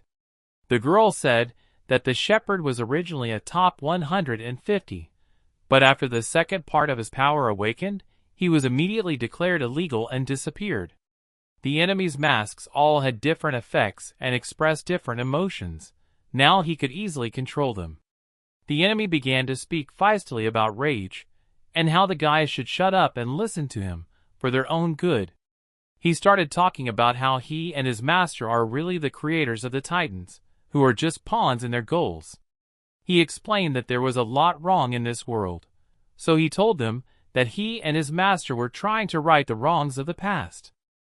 He said he would do it by starting a nuclear war against humanity. The girl asked if Kagaya knew what he was up against. He decided because of his good soul to dedicate people. Humans are on top of the world only because of their intelligence. It's natural for a stronger species to devour another. Humans were the strongest until God created Kimio. The first four were called the Great Four. Over the many years, the Kimio bloodline was mixed due to the connection with humans. The Kimio grew weaker each generation, and humanity took the opportunity to enslave them. The enemy declared that the world must be cleansed of humans, and that Kimio should be the one to take over. Friends did not support the opinion of this man. The hero could not understand why he says such words although he kills both weak and strong Kimio. The enemy said that the guys are not far-sighted and revealed that he and the master are already on the second stage of their plan. The first phase was to create nuclear weapons and build an army. The second phase was to kill any Kimio who could interfere with their plans. Those who had the power and decided to side with the humans would be eliminated by the terrorists. He said that if they weren't for them, they were against them. He congratulated the boys on being on the kill list. The enemy explained that the hero's master was also banned because of his talent, but because of his merit in the war, he was granted freedom. He said that the hero and his friends were fools for choosing to serve those who tried to imprison their master because he was too strong. The girl tried to dissuade the boy from listening to this nonsense, as the hero really thought about it. The enemy turned to Andrea. He asked her not to interfere and shut up, because he could kill them all in a matter of seconds. The girl really didn't know how to defeat an enemy of such a level. The enemy turned around and finally wished the guys a pleasant conversation. After that, he disappeared. All the guys gathered in a circle to discuss what happened. The friend said that he believed what the enemy said, and said that the plan had been revealed to them, so they would not be able to stop it. The hero looked to the side, and his pupils dilated. He saw Uncle Island with the bloody body of the man who had sheltered them all. Later that night in the Red House building, there was a meeting where the man welcomed everyone. He announced that today they would discuss important things. After the Rokash incident, enforcing the ban on Kimio had been their main goal. But there was no way they could ignore what they faced today. They had a new enemy in the form of cybernetic assassins. They dared to kill people in front of the whole world. He said they were unworthy of their positions if they couldn't protect their people. He said they had a solution to both problems. By the end of this meeting, calm will be restored. Chief Chancellor Abel has arrived. 2 days after the attack, a huge number of people gathered to honor the dead. A young woman greeted Island's family. It was Island's wife and child. She also said that Island was honored to have such people in his house, and introduced the son of the victim. The teacher began to speak words about the deceased. All the people listened with their heads down. The hero and his friend were no exception. A man came up. He went to Island's grave. Bending down, he told that he lived and died as a hero. He himself was very grateful to Island. A child was crying because his father had died, and the man came over to cheer the family up a little. The man took off his kimono and went to the torch. He took it and asked the hero to come and stand in Leo's place. He made a sad face, and when he came over he lit the torch. The torch was pointed at the grave in the straw that the corpse was covered with. The fire went up, and the hero's body went out with the ashes. The man said that his uncle would continue to fight in the other world. He used his ancestral ash talent and extracted the man's ashes. The ashes began to move and fit into the man's body. This ash, which was their family's talent, consisted of every dead man of their family. The man thanked everyone for their service and what they had done in their lifetime. The story of the first humans. At the beginning of the Kimio race stood 4 brothers, the Great Four. Each of them was given great power: the sun, the ocean, the storm, and their older brother life after death. Athens, Greece. The fiery phoenix flew straight towards the city. There it flew up to a building and turned into a man. He was greeted by his brother. Helios reported that the enemy troops were on their way. They had already taken over the port and would descend on them within the hour. His brother said he wished it would take longer and ordered preparations to begin. Helios' face changed in surprise. The older man said he would be with them soon. Helios started yelling at the men and told them to stand up. The people started to apologize. They were very hot. Helios said they were not their gods and ordered them to go home. The older man said that the younger man was ruining everything. If people decided to worship, let them do it. Helios started to argue with his brother, saying that they are not gods, they can die too. He asked if he needed to remind the elder how much blood he had spilled. He got angry and said he should choose his next words wisely. Another brother intervened in the argument, pissed off that the brothers were fighting over weak people. Helios said that no one asked many of Oceanos. The one said to Hollow and to him, and say it right to his face. They started an argument between them about who was stronger. The eldest went to calm them all down. He hugged his brothers and said they were like mother and father. He said the enemy was coming with a huge army. He said they would get to see their brother's face one last time. The brothers put on their armor, and were ready to meet the enemy army. The eldest said they should protect the people with all their might. They had very few warriors, mostly farmers. Achilles came to the brothers and asked for control of the troops. He and Helios talked for a while, and the fiery one said he sympathized with the lad's loss. The lad, on the other hand, said that his father died as a hero, and thanked the Kimio. Helios told him that the enemy had found a way to revive dead soldiers, so it would be very difficult for them. He ordered the lad to prepare his men for battle. The warriors were already standing and socializing before the battle. The girl warrior was determined to avenge the death of her loved one. Helios turned into a phoenix, and the men began to await his speech. The one hovered right in front of them in the guise of a great phoenix. He began to tell the people that by defeating this enemy, they could get rid of all their problems. He apologized for his brother and his army, and asked the people to fight with all their might. He also told them that the undead would be against them, so don't be fooled by a familiar face. The other brothers called for Helios, as the enemy was already near. Death itself was coming at them, and they were going to meet it. Helios was saddened by the way his brother used the power.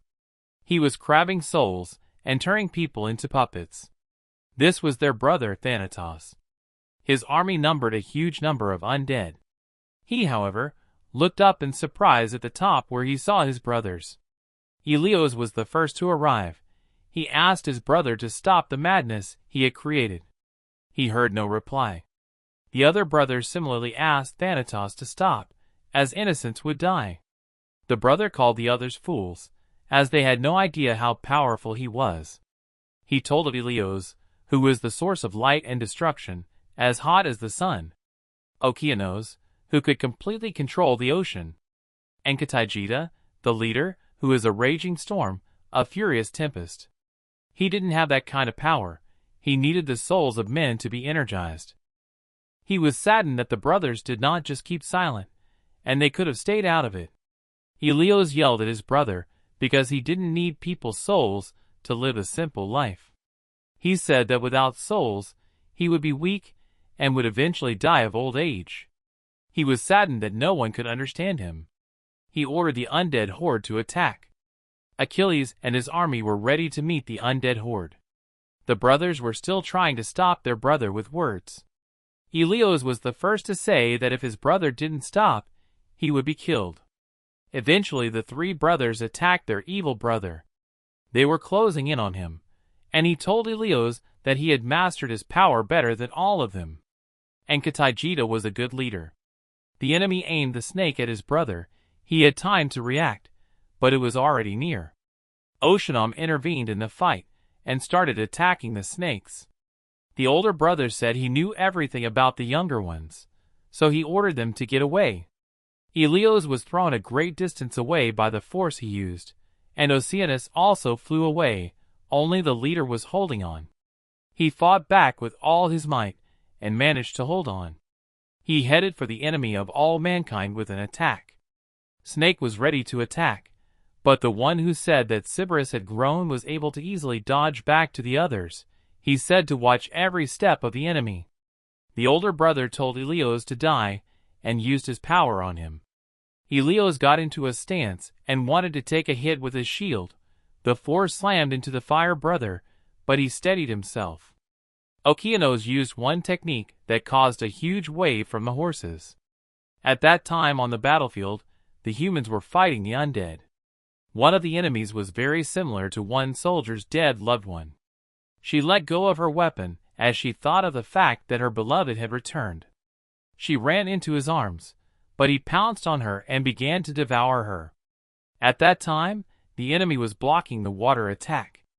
Brother told K2 to make a lightning attack, and he charged the force into the sky.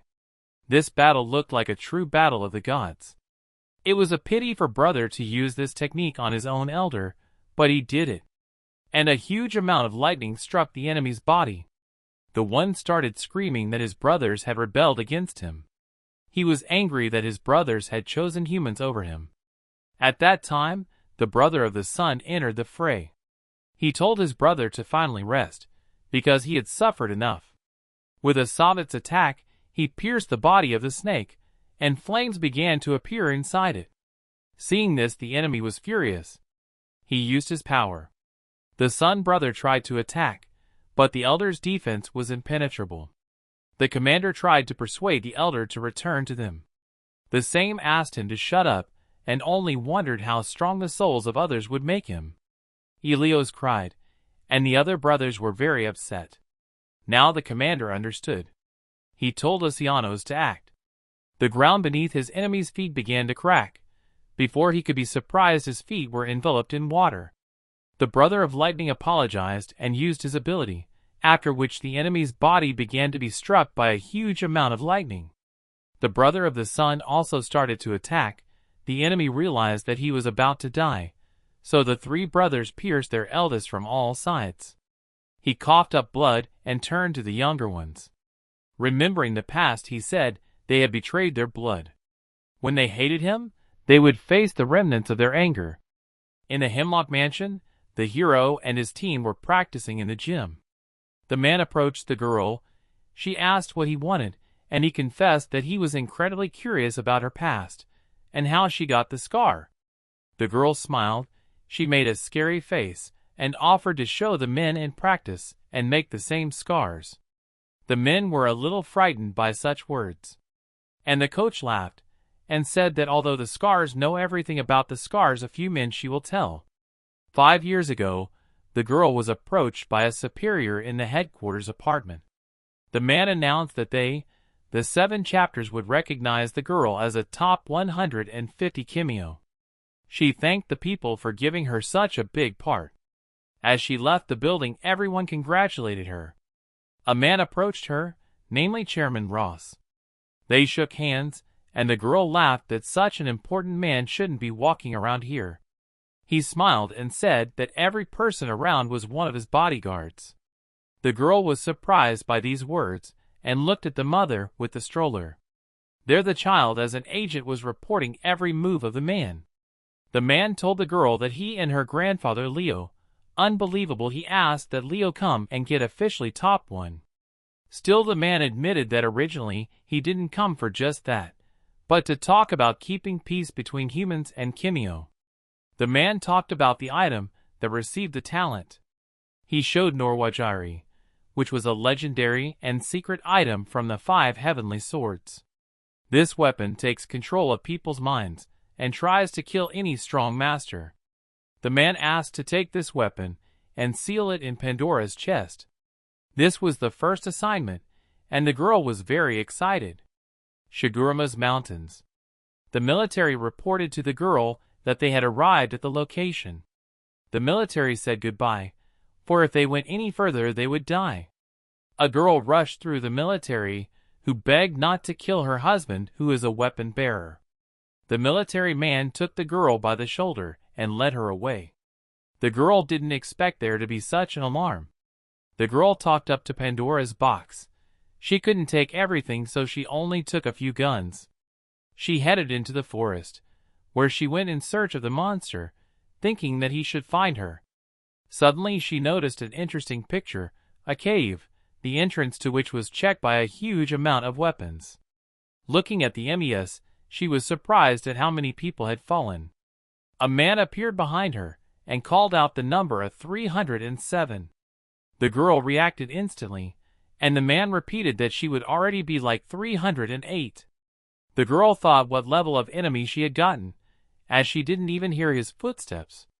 The enemy began to say that they had been waiting for the girl for a long time to take possession of her body. The girl was surprised that the object was able to speak through the human body. The enemy continued his dialogue. He said that no one could get them. He also said that he had heard about the girl and her skills from many dead people here. Pointing his sword at the girl, the enemy jumped and said that they were expecting such a strong vessel. The girl blocked the attack, and he continued to speak his ramblings. The enemy attacked again, and the girl blocked it with her shield. The enemy said that the girl's collection of weapons would not help her. They continued to fight. The enemy very marvelously turned his weapon, then knocked out the girl's hands with hers. Now she was left without her axe. The enemy delivered a kick with his foot, which the girl blocked with her 2 hands. Even so, she flew far backwards.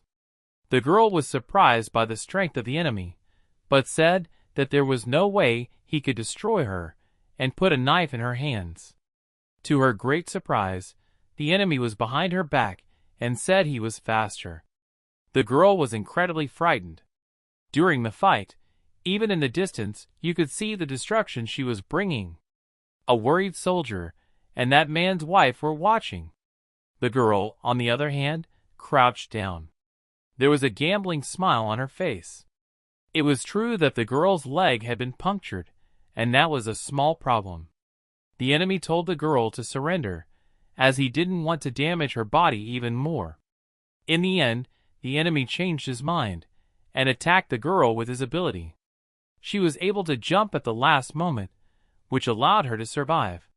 She stood on a tree and grabbed her sword. Jumping from branch to branch, she approached the enemy. The girl said the enemy would be finished. The enemy told her to show what she could do. The girl shouted Singo Murasima's full form. A cloud of smoke appeared in the girl's place. Inside, she transformed and was covered in armor. She remembered the woman's words of her husband's gender. The enemy said to show the girl what she could do. She made a SEO serious look and furiously started attacking the man. The multiple attacks caused cuts to appear on his body, which made him immensely angry.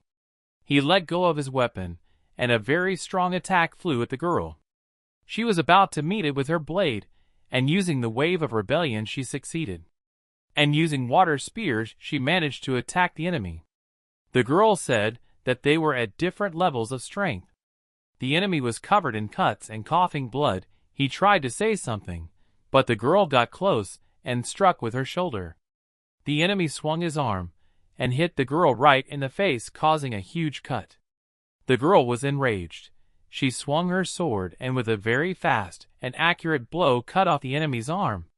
A little later, the battle was over. The girl had won.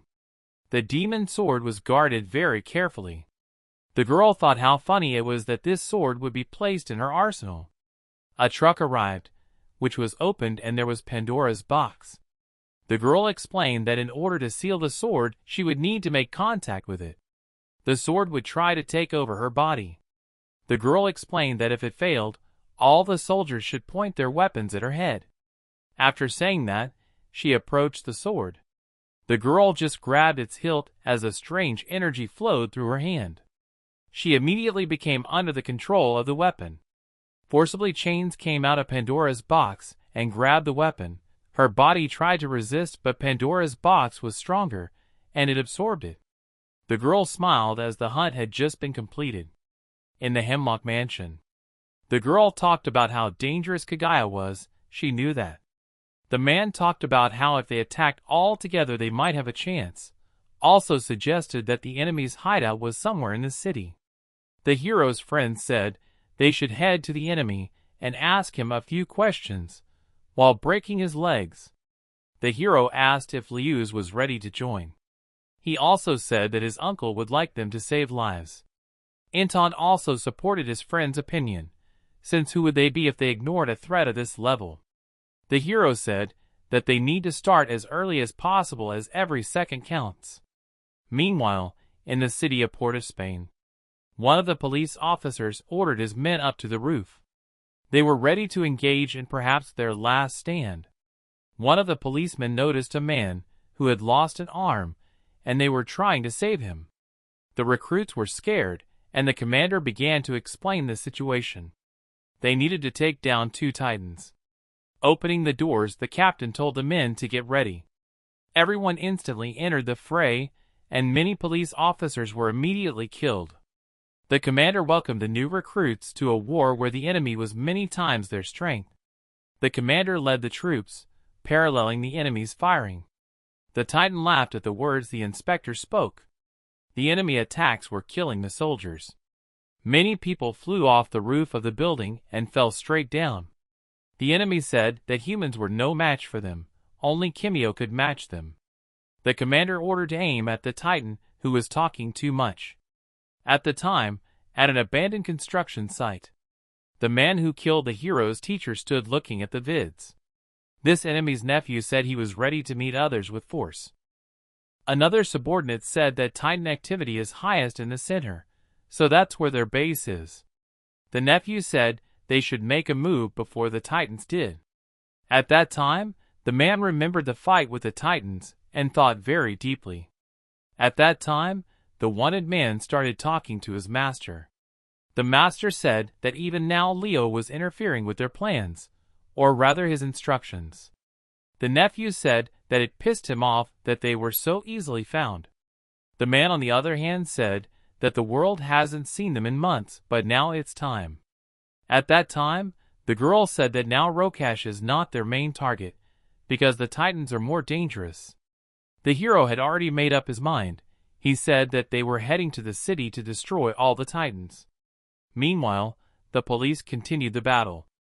Using his ability, the enemy attacked people and threw some of them out of the building. The inspector turned to the private. He ordered all the recruits to be taken out, as all their attempts had failed. He gritted his teeth and shouted that all the recruits were long dead. The inspector was very aggrieved.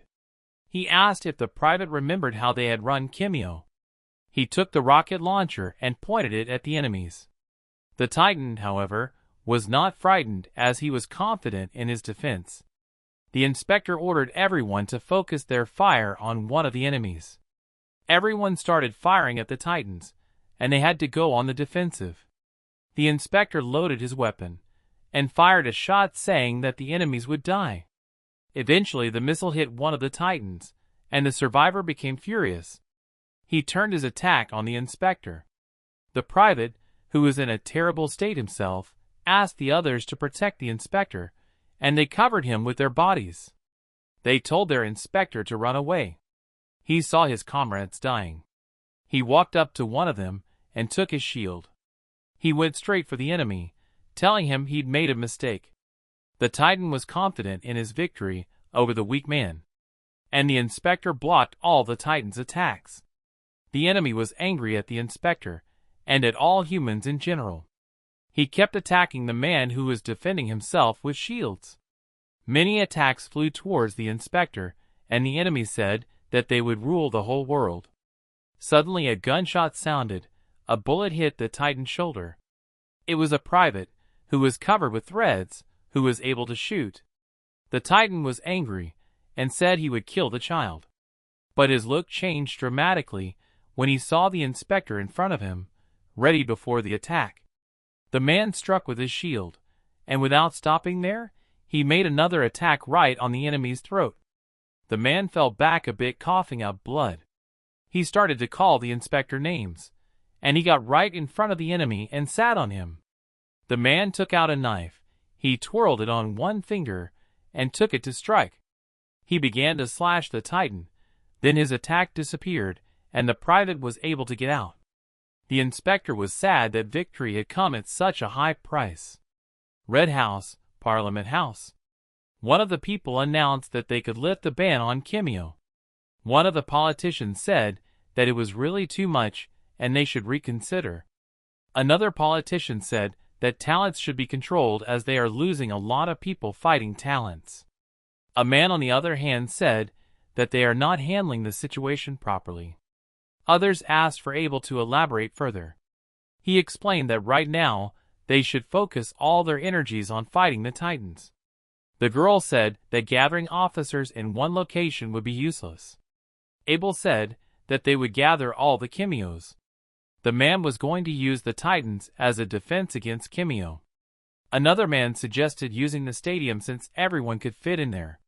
The girl politicians thought about the owners disagreeing. Abel explained that they had no choice since they were ensuring their safety. The man started to give a speech about how important this decision was.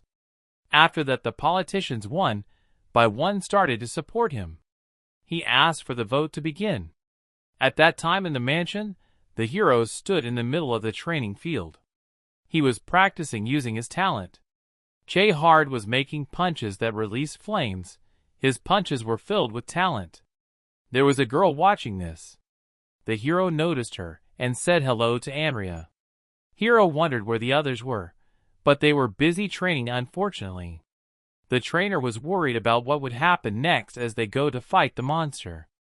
The hero said to believe in them, as the girl had trained them as best she could. The girl began to tell the hero about Elio's condition.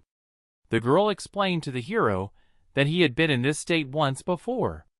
This state can be called an attacking state, but it is hard to control. The surprised hero listened. The girl explained that now the guy's flame is far from what it could be. The girl told the hero to jump into the abyss subconsciously. Che-hard closed his eyes. A small light began to appear in front of his eyes, which began to turn into a sign. The hero was covered in fire, and the girl told him to continue. The hero's body exuded a huge amount of fire that filled everything around him. The girl continued to instruct him, barely standing still in front of such power. The hero noticed that his skin was changing. All over his body, the skin began to disappear, and the girl was telling the guy to keep going. The hero's arm was almost completely devoid of skin. The girl smiled as Che-hard reminded her of Leo. The hero lost half of his skin and stopped. The girl worried for him to stop because of the pain. The man, on the other hand, cried and blurted out that he missed Leo, so his heart hurt a lot.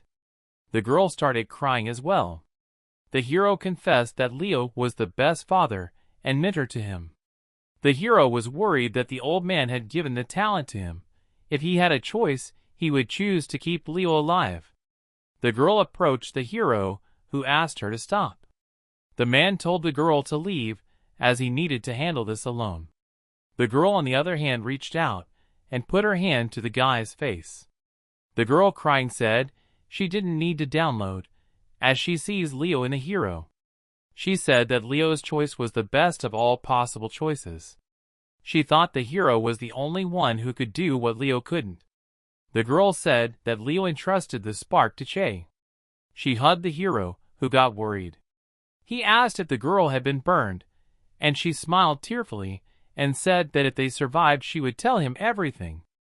Though the business the team was going to do was dangerous, but if they didn't do it, the consequences would be terrible. For the sake of their loved ones, they had to take the risk. A short time later in the city, Rokash and his friends got out of their car and headed out to find their enemies. He entered the building where he greeted Trinidad.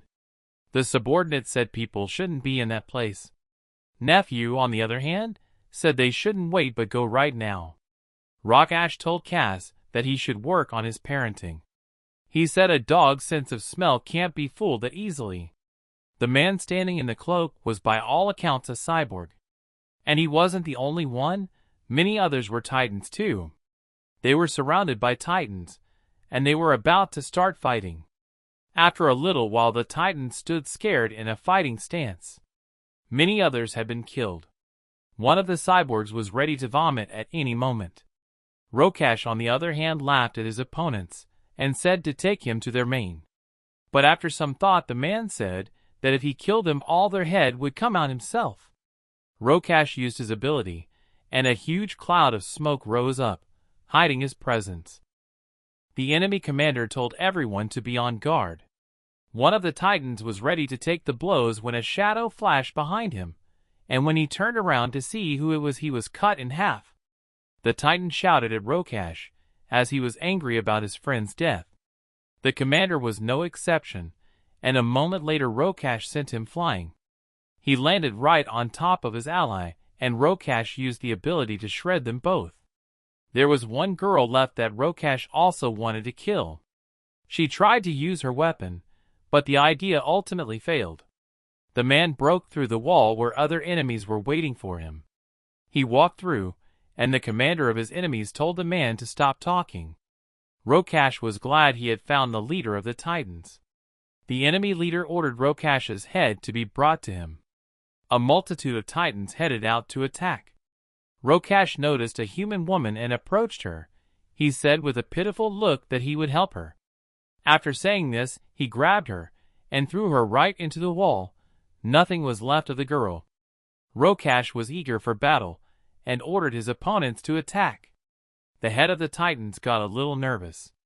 The news announced that the Titan forces had launched a massive attack. At that time, the police announced that they would have a war against the Titans today. One of the police officers reported that the team was here. She introduced the hero and his team as the best weapons. The girl walked up and said hello to the teacher. The policeman started introductions by telling what was happening on the battlefield. The hero asked where his familiar inspector was. At that time he appeared and told the hero that his wife did not think he was old. The policeman was in a strange suit. He said that they would be moving out soon. The hero was surprised by what the policeman was wearing. It was a battle suit inspired by the Titans. The policeman said hello to the master. The inspector said that although the price was high, they were able to create 2 suits. The girl was surprised, as she didn't know who was given the second one. The second owner of the suit appeared, namely the private who had survived the battle with the Titans together with the inspector. He opened a briefcase that contained some spears. The man asked if people knew what the best part of killing Titans was. Through their deaths, they would get weapons and technology. That's how the weapons were created. The man began to announce the plan of action. 1 battalion was to search for humans, while the 2nd battalion was to fight the Titans. The girl told her guys to act according to the plan, and in case of meeting with Kakaya to start the fight. They walked through the ruins, thinking about the fact that there might have been some people in the rubble. Behind them, a man spoke, accusing the guys of always messing around. Turning around, the men saw Cass Santiago. Ash and Azam had volunteered to deal with the enemy, while the others would continue the mission. At that time Anton was in the air looking for the main enemy. Suddenly, a blow came flying at Anton, and he fell from the sky to the ground. The man said that it caught his attention. Anton's adversary turned out to be Rokash's bodyguard, Jonel Honore. The hero and his friend headed onward to search for their enemy. Suddenly the hero became quiet, and the friend noticed it and asked if everything was all right. The hero thought about the fact that if the Cass is here, so is Rokash.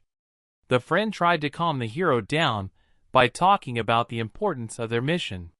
The hero decided to trust his friend's words and dismissed the idea of starting a battle against Rokash.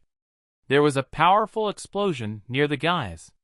The source turned out to be Rokasha, who defeated the Titans. The hero and his friend were surprised. Rokasha, on the other hand, did not press the significance of their encounter hard. The hero's face was overflowing with anger. Rokash, however, began to further provoke the man. Chehart's palm clenched from being angry. The enemy said that the wolves had finally found the dog. The news was reporting on the Titan attack. The cops were fighting a huge number of monsters. The bullets didn't have much effect on the Titans. But there was a girl in the fight who could easily take out the Titans with her powers. One of the Titans told hers to kill the master, but she didn't answer anything as she was determined to finish them all off in cold blood. One policeman got stuck in the wreckage. The others tried to help him, but a huge shadow appeared behind their backs. Turning around, they saw a huge Titan running towards them. The girl ordered the police to retreat. The people concentrated all their fire on the Titan. It used its mechanisms to easily block the bullets.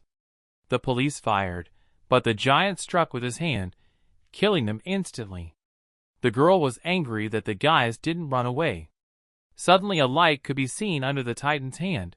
He was surprised too. When the policeman noticed what it was, he was very happy, because that's what hope looked like. The suit that was created by the police was much more than just armor. Polval had saved people, and thanks to the suit was able to stop the attack. A thread flew near the monster's head. It was an old man who flew up to it, telling his men to hide all their fears. He got close to the Titan and delivered a blow that tore it apart. He ordered his men to keep attacking, and then they would definitely win. At that time, the hero's friends were ready for a battle with Rokash's nephew. They asked the whereabouts of Rokash, and the man said that they would have to make him talk. The swift man said that a fight was about to begin, and the enemy took note of the fact that his opponent was very emotional. The friend threw a leg kick, but the enemy was able to dodge it. This was followed by a few more instant hand attacks, which the enemy blocked.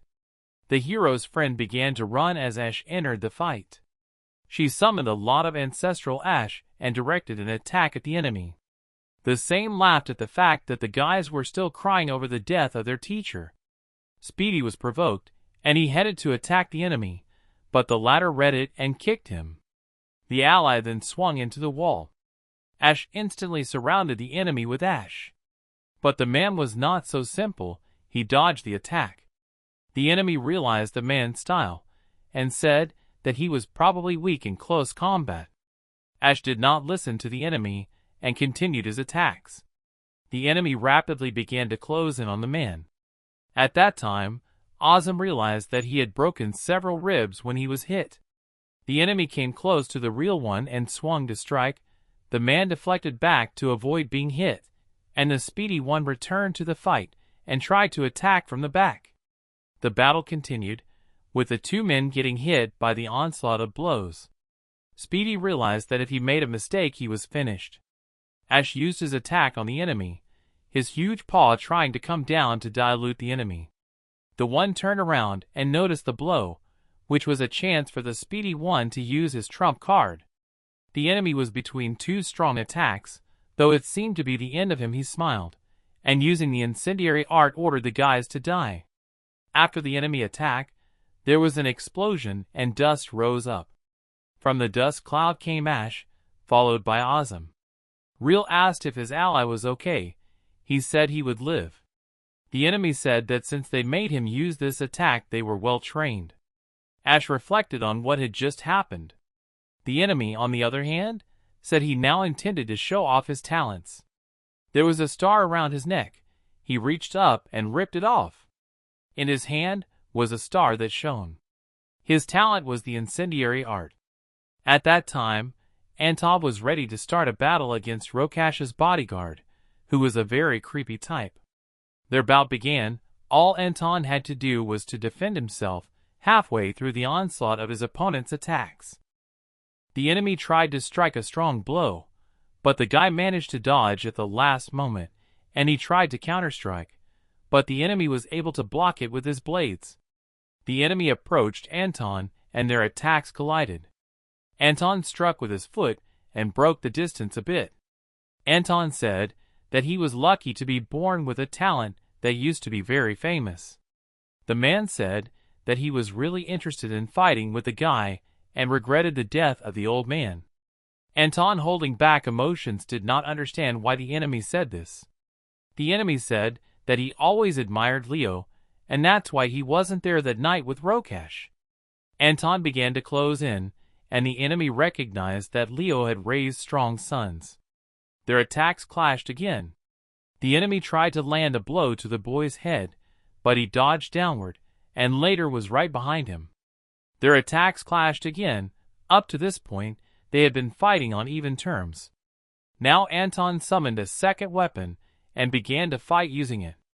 The enemy, on the other hand, used the ability, and a huge number of blades appeared from his back. Though the enemy did not want to kill Anton, he was doing his duty. The guy took hold of the bandage on his face and removed it.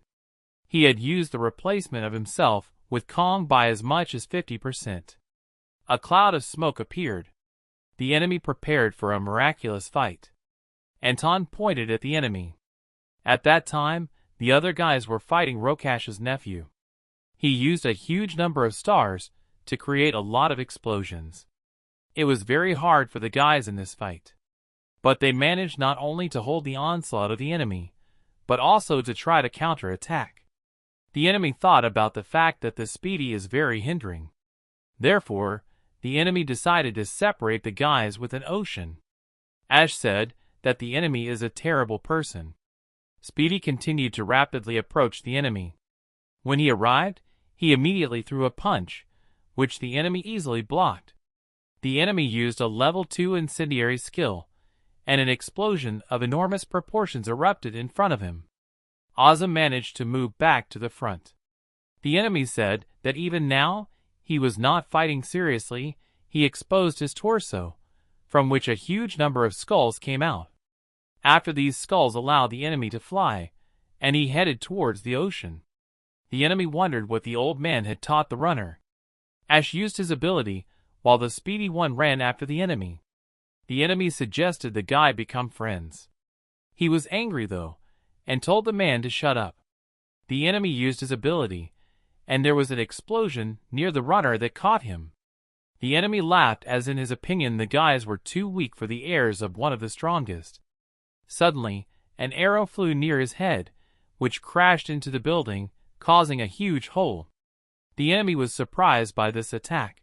The source of this power was Ash, who was riding a horse and shooting ash arrows from his bow. He took aim to fire another shot. The enemy was surprised that the enemy also had a talent for creativity. The arrow was fired. It flew at an incredible speed and hit the target. The enemy flew off and fell on the water. Thanks to his ability, he didn't drown. Now he was calm, since the guy can't run on water, and he had one opponent left. Ash moved on the water, after he was right in front of the enemy. The enemy said he would kill them and interrupt Leo's legacy. Suddenly, a bolt of lightning flew in front of the enemy. He was incredibly surprised, and the person who did it was Speedy, who said it was time to awaken the Kirin. An explosion sounded. Rokash stepped out of the destroyed wall. The hero and his friend noticed the enemy and were surprised. The enemy was also surprised that the guys were here. The protagonist was consumed with anger at the murderer of his teacher. The enemy smiled and said that they had not seen each other for a long time. The hero's hand began to clench from the anger he felt. The enemy said that the wolves had finally found the dog. The hero was ready to join the battle, but Rokash started talking. He asked the guys to tell him about themselves. The hero was getting angry, and the air around him was getting hot. Rokash said that now the guys are interfering in a fight that they have nothing to do with. The hero's friend told the enemy to stop. For 2 years the hero and his friends lived with a desire to take revenge on Rokash. The hero's friend filled his hands with lightning and said he would sweat the enemy. He used the skin of a rhinoceros. Smoke rose up and lightning bolts struck the sides. Rokash was smiling, anticipating a good fight. At that time, the hero burst into a cloud and was already near the enemy. Rokash easily stopped the attack of the protagonist. The enemy said that the glint in Che's eyes gave away his excitement. After these words, the hero continued to be angry and tried to blow off the head of his opponent with a kick, but he easily dodged all the lunges and continued to talk. Rokash said that Leo raised the guys to protect people, and with this behavior they go against this teaching. The hero activated the fire spear, and said that his goal was to rid the world of people like Rokash. This made the enemy laugh, and he raised his hand and grabbed the guy's spear. The enemy said that compared to Leo's fire, Che's temperature was very weak. At that time the rhino ran with all his might. He wrapped his arms around Rokash and started to run through. The friend sealed Rokash right into the wall, which caused a huge crater. The friend shouted that Rokash should have kept hiding in cover. The man threw a punch, but the enemy dodged and called such an attack cute. Rokash said he had no idea who he was or what he was capable of. Rhino was surprised, and the enemy activated the mark on his arm and started throwing very fast punches at the guy, saying that it was time for him to go to the grave. The man managed to survive the attacks, but Rokash was determined to continue. He prepared to deliver a strong blow that would kill the man. Suddenly the enemy stopped and turned back, where in an instant the hero moved and struck him in the face. Rokash even admitted that this shot was a good one. The protagonist held his friend, looking at the enemy with a creepy look. The hero said to remember the expression on his teacher's face, and started to take off his mask. The enemy was startled for a second, and the hero began to build up fire in his throat before firing a high-speed shot of fire. Rokash managed to dodge, but a spark went off behind his back and an explosion of enormous proportions occurred. The enemy said it was his turn to attack. He approached the hero and immediately struck him with an elbow. From this attack, the protagonist could not dodge and flew far back. The mask fell from Che's face. The hero found himself slammed into the wall with only one blow from the enemy. Rokash continued to talk about how Leo's teachings were bullshit and that they should die. The enemy was intent on completely erasing Leo Thomas's legacy. At the time, the girl was doing very well with the Titans. The private reported to the girl that her friends had been found. She asked what position they were in. The private, on the other hand, reported that they had discovered and engaged in a fight with Rokash. At that time, the friend turned to Che. Though the hero didn't hear anything, he said yes. Rokash did not understand what the friends were talking about. The friend said it was time for them to do it, and the hero agreed. The friend began to emit a lot of lightning, while the hero spewed fire. Rokash was surprised by the combo the guys were trying to pull off. The hero directed a huge pillar of flame at the enemy.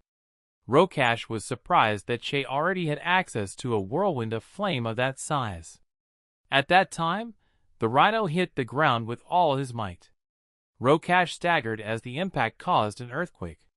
The friend headed straight for the enemy, ignoring the fire. Rokash was very surprised that the fire had no effect on his hide. Friend grabbed the enemy from the back and threw him with all his might into a sag.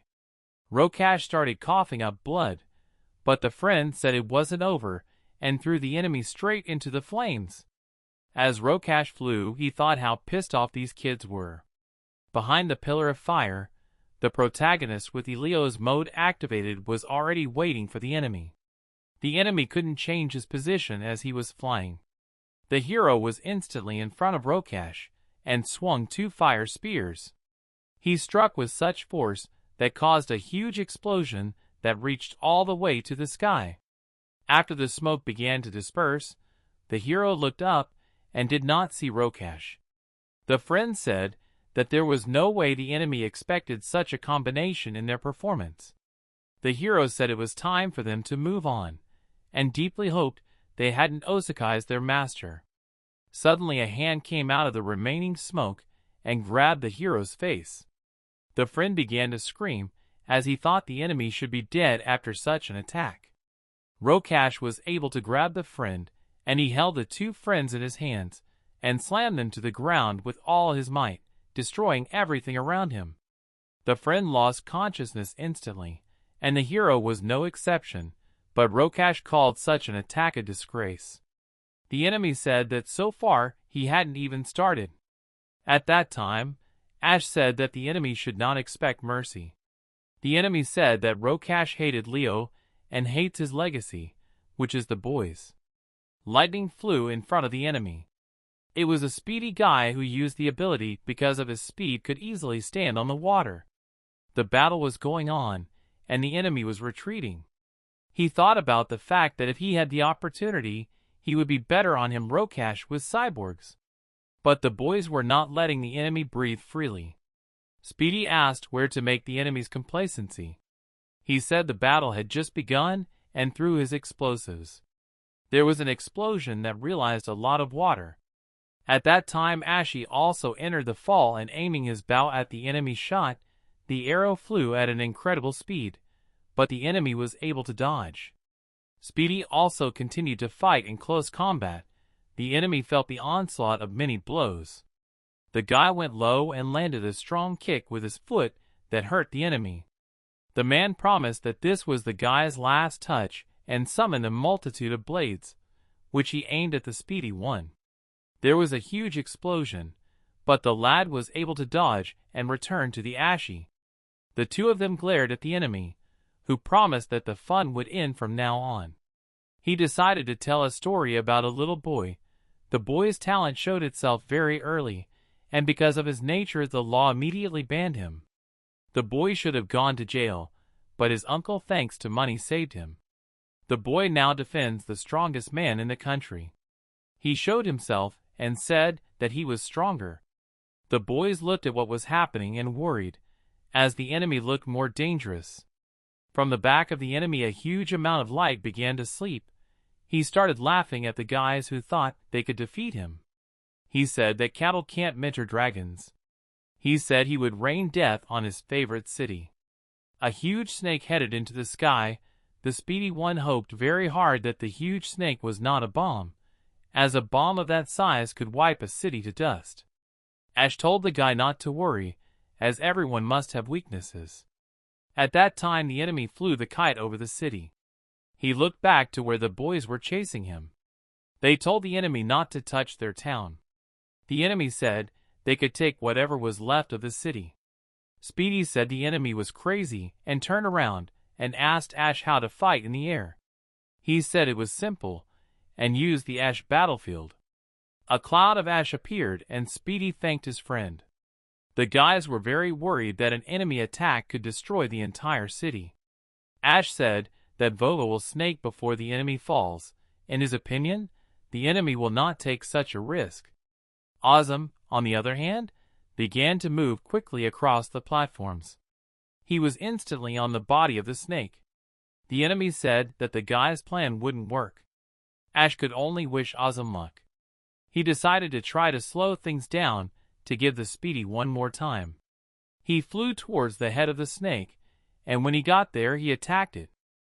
This way, he would be able to delay the attack. The enemy noticed this and was annoyed. Speedy got close to him and kicked him in the stomach. The enemy started coughing up blood but called Speedy a miserable child. The enemy called for a weapon and said Ozum would die first. The enemy tried to attack, but the guy's speed allowed him to return. The enemy made another attack, but the Speedy One dodged and put the power into his nunchaku and struck the enemy's body. The Speedy One began throwing a huge number of blows. The enemy, on the other hand, was thinking that he was akin to the divine level, and he was stronger. The enemy went crazy and said that he would destroy everything. The snake opened its mouth and was ready to swallow the ashy one. The enemy said that there would be a terrible end for the people, because the boy they feared would become a god. Raising his hand, the enemy said that he would not shave death. Energy began to flow through his veins, and a ball began to form in the parlor. The enemy said that he would die beautifully, creating the highest art, the incendiary art of the 60th level nuclear lunar hour. A huge orb appeared above the enemy's hand. At that time, Rokash's guard said he would kill everyone to achieve his goal. Anton, on the other hand, said he was turning into a Kong at 50%. His appearance became Kong-like. The enemy attacked Anton and dust rose up.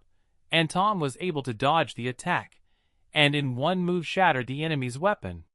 The enemy praised the ancient talent of reincarnation. Anton asked why the enemy was protecting Rokash. The guard explained that Rokash was not always like this. Anton asked the reason, and the guard said that Rokash was his friend. The man explained that there was a creature that didn't like humans, and it was only held back by the existence of Rokash and Leo. With Leo gone, only Rokash was left, but even so he was starting to make his moves. Anton didn't really believe the story, since they had already met Kakaya.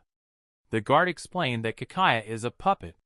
He explained that if the boys defeat Rokash, they will only hasten the coming of the shadow. He said that he had a duty to protect his friend. He was determined to protect the one who was protecting all of them. Anton said he was sorry the enemy had chosen the wrong side. The enemy, on the other hand, said he wouldn't be sorry if he died protecting his friend. Anton tensed his leg and jumped up. Being in the air, he prepared to strike. The enemy began to use his ability, which Kong repelled very easily. Anton asked him to show him the enemy's best attacks. The enemy said that most likely the guys found their shadow tricks, and he must test their strength, because if they are to defeat evil, he must be sure that they will succeed. Anton used the animal shift, Kong's double. The enemy was surprised by this, and was instantly knocked out of the building. Anton and his clone headed off to attack, while the enemy smilingly thought that the guys might succeed. At that time, the battlefield was having trouble with the Titans because of their numbers. The girl said she would do anything to keep going. The policeman said that if the girl succeeded it would be great. The girl was worried about Che and hoped that he would survive. The girl began to talk about the fact that the task requires more than strength, namely rage. Lightning struck from the sky, but the allies did not understand these words. The girl was completely covered in lightning and was ready to tear the enemies apart. She told the guys to hold on. At that time Anton together with a clone attacked from two sides. The enemy turned to the guy. He asked to take over after Rokash's death and save the world from the shadow. Anton asked if they could defeat him, and the enemy did not hesitate to answer that there was no way. Anton began to brag to his friends, and the enemy shouted Anton's name and said that the organization had marked this man as number 0. He was the last disciple of Cain, a follower as old as the demonic Kimyo himself, a man obsessed with his master's plan. Kong was surprised at what he heard. The enemy told him that the only people who had managed to survive after meeting this man were Rokash and Leo. The enemy understood why it was being hidden, for such information could simply destroy the fragile peace. The enemy explained that it took Rokash years to recover his wounds, and only Leo, and he had survived the fight with the shadow. Anton pondered the words of his adversary.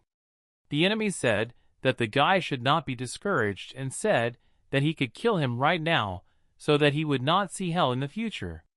Anton thanked the guard for his concern and said that it was a pity that he would have to kill the enemy.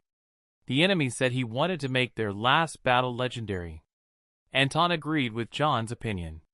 The city was visible, where there was a rather powerful explosion. There was a man hidden by a cloak. The man in rhino's skin said that the attack was quite painful. He picked up a stone and asked if this was the way to greet a friend.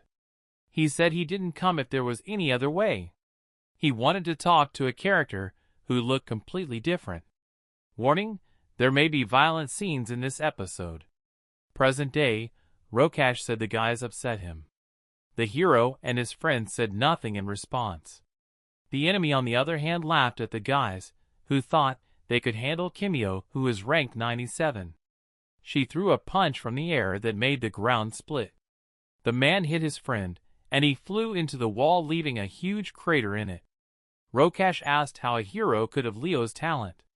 Rokash said that such power flows through weak veins, and the hero cannot unlock its potential. The enemy took the guy's hand and delivered a precise blow that broke Che's ribs.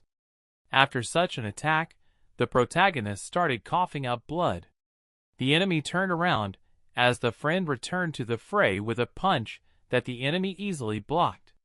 The hero told the enemy to talk less and entered the state of Helios and used the chariot wheel, which had a huge destructive effect. The enemy, on the other hand, was excited to see if the guy could burn him. At that time, the snake was traveling through the air, and the enemy's atomic attack was hanging on it. It held the power to destroy the entire city. Ash said that they needed to stop the enemy no matter what. Azam understood his allies' words. The enemy laughed. He said that all his power was in this explosion that would destroy everything. This explosion would destroy a huge section of land. Ash said that even Rokash would die from such a thing. The enemy started to say that he doesn't care, and that he should be the top one. Ash decided to use all the quail to bury the bomb in layers. Speedy had to stall for time so that Ash could execute his plan. The enemy was sure that they would not be able to stop him, but Speedy took his nunchaku and moved instantly, much to the surprise of the enemy. His friend was at his back, and in one motion broke the man's arm. At that time Rokash told the secret of his ability, namely that it does not just cut, but eats even atoms. The enemy began to use the ability, and when he released it, he strongly advised not to get hit by it. The hero and his friend were able to dodge it. At that time, the enemy was surprised at the broken arm. He looked up and tried to stop the weight of the full force of one arm. He failed, and the sphere began to press down on him. Still pulling himself together, he was able to lift it up, and said that the guys would not have another chance. Speedy again began to move quickly, and found himself near the second hand. With the movement of his nunchaku, he broke the arm again, which the enemy was very surprised. The bomb began to fall, and the enemy lied in panic, as he was now unable to disarm it. Ash ordered Azam to move away from him, and used a technique that was supposed to contain the explosion. At that time, the hero dodged Rokash's attack. The enemy laughed at the way the opponents dodged his attacks. Suddenly there was an explosion, and the enemy's face changed. He looked up at the sky and saw a huge explosion in the sky. The man's face immediately took on a different coloration. From the side of the explosion something was falling rapidly. It was piercing through the buildings. The ash monster flew above the pierced building. Stepping inside, they saw the bloody body of the enemy who lay breathless. Ash said that the dead had finally been collected. He told the Speedy that they should go, as the others might be in trouble. One of the guards' guns slammed into the wall. He moved with his talent like a spider. Anton, on the other hand, used the Kong doppelganger's completed shift.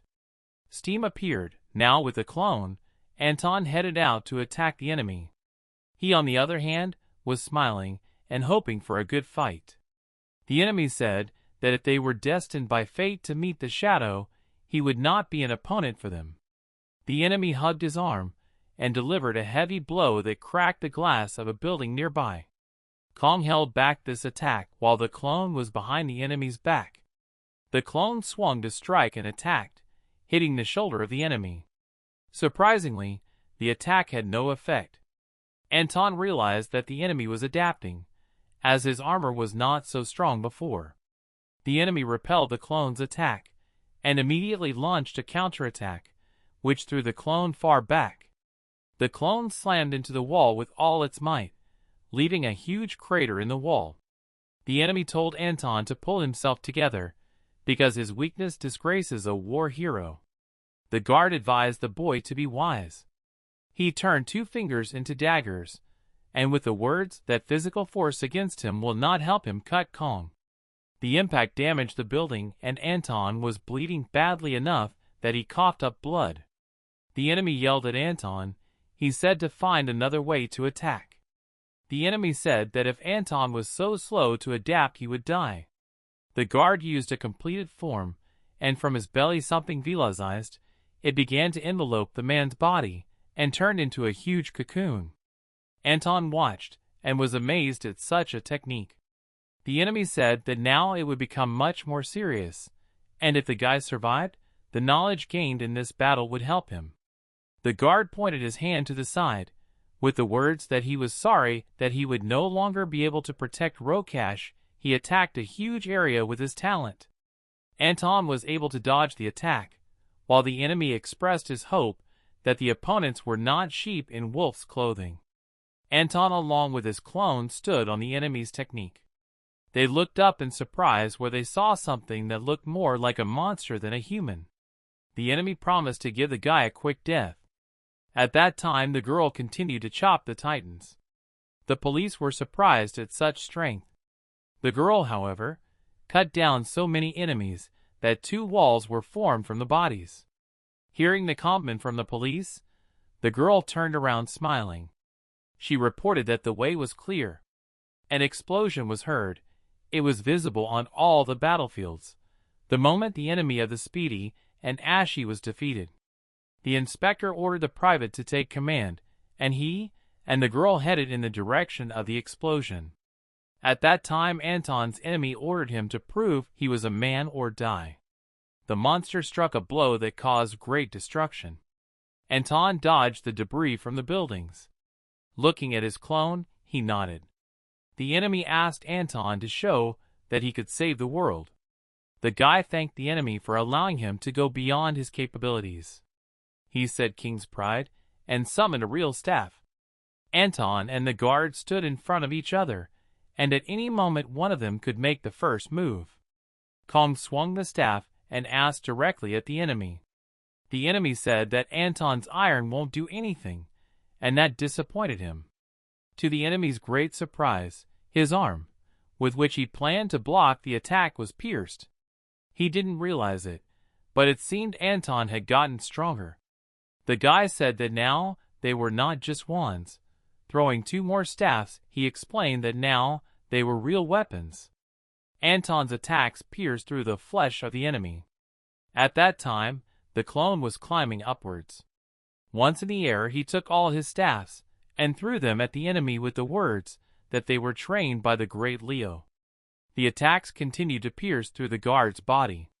The man smiled as he was seriously injured. The clone began to activate the power, while the other body began to do the same.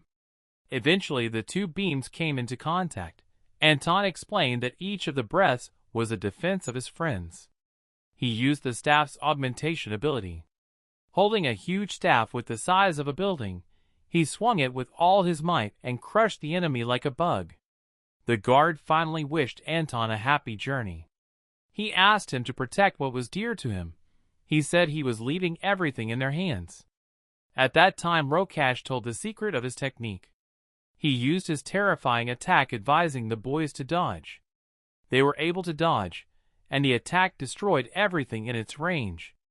The hero went on the attack, saying that all Rokash knows is what Leo taught him.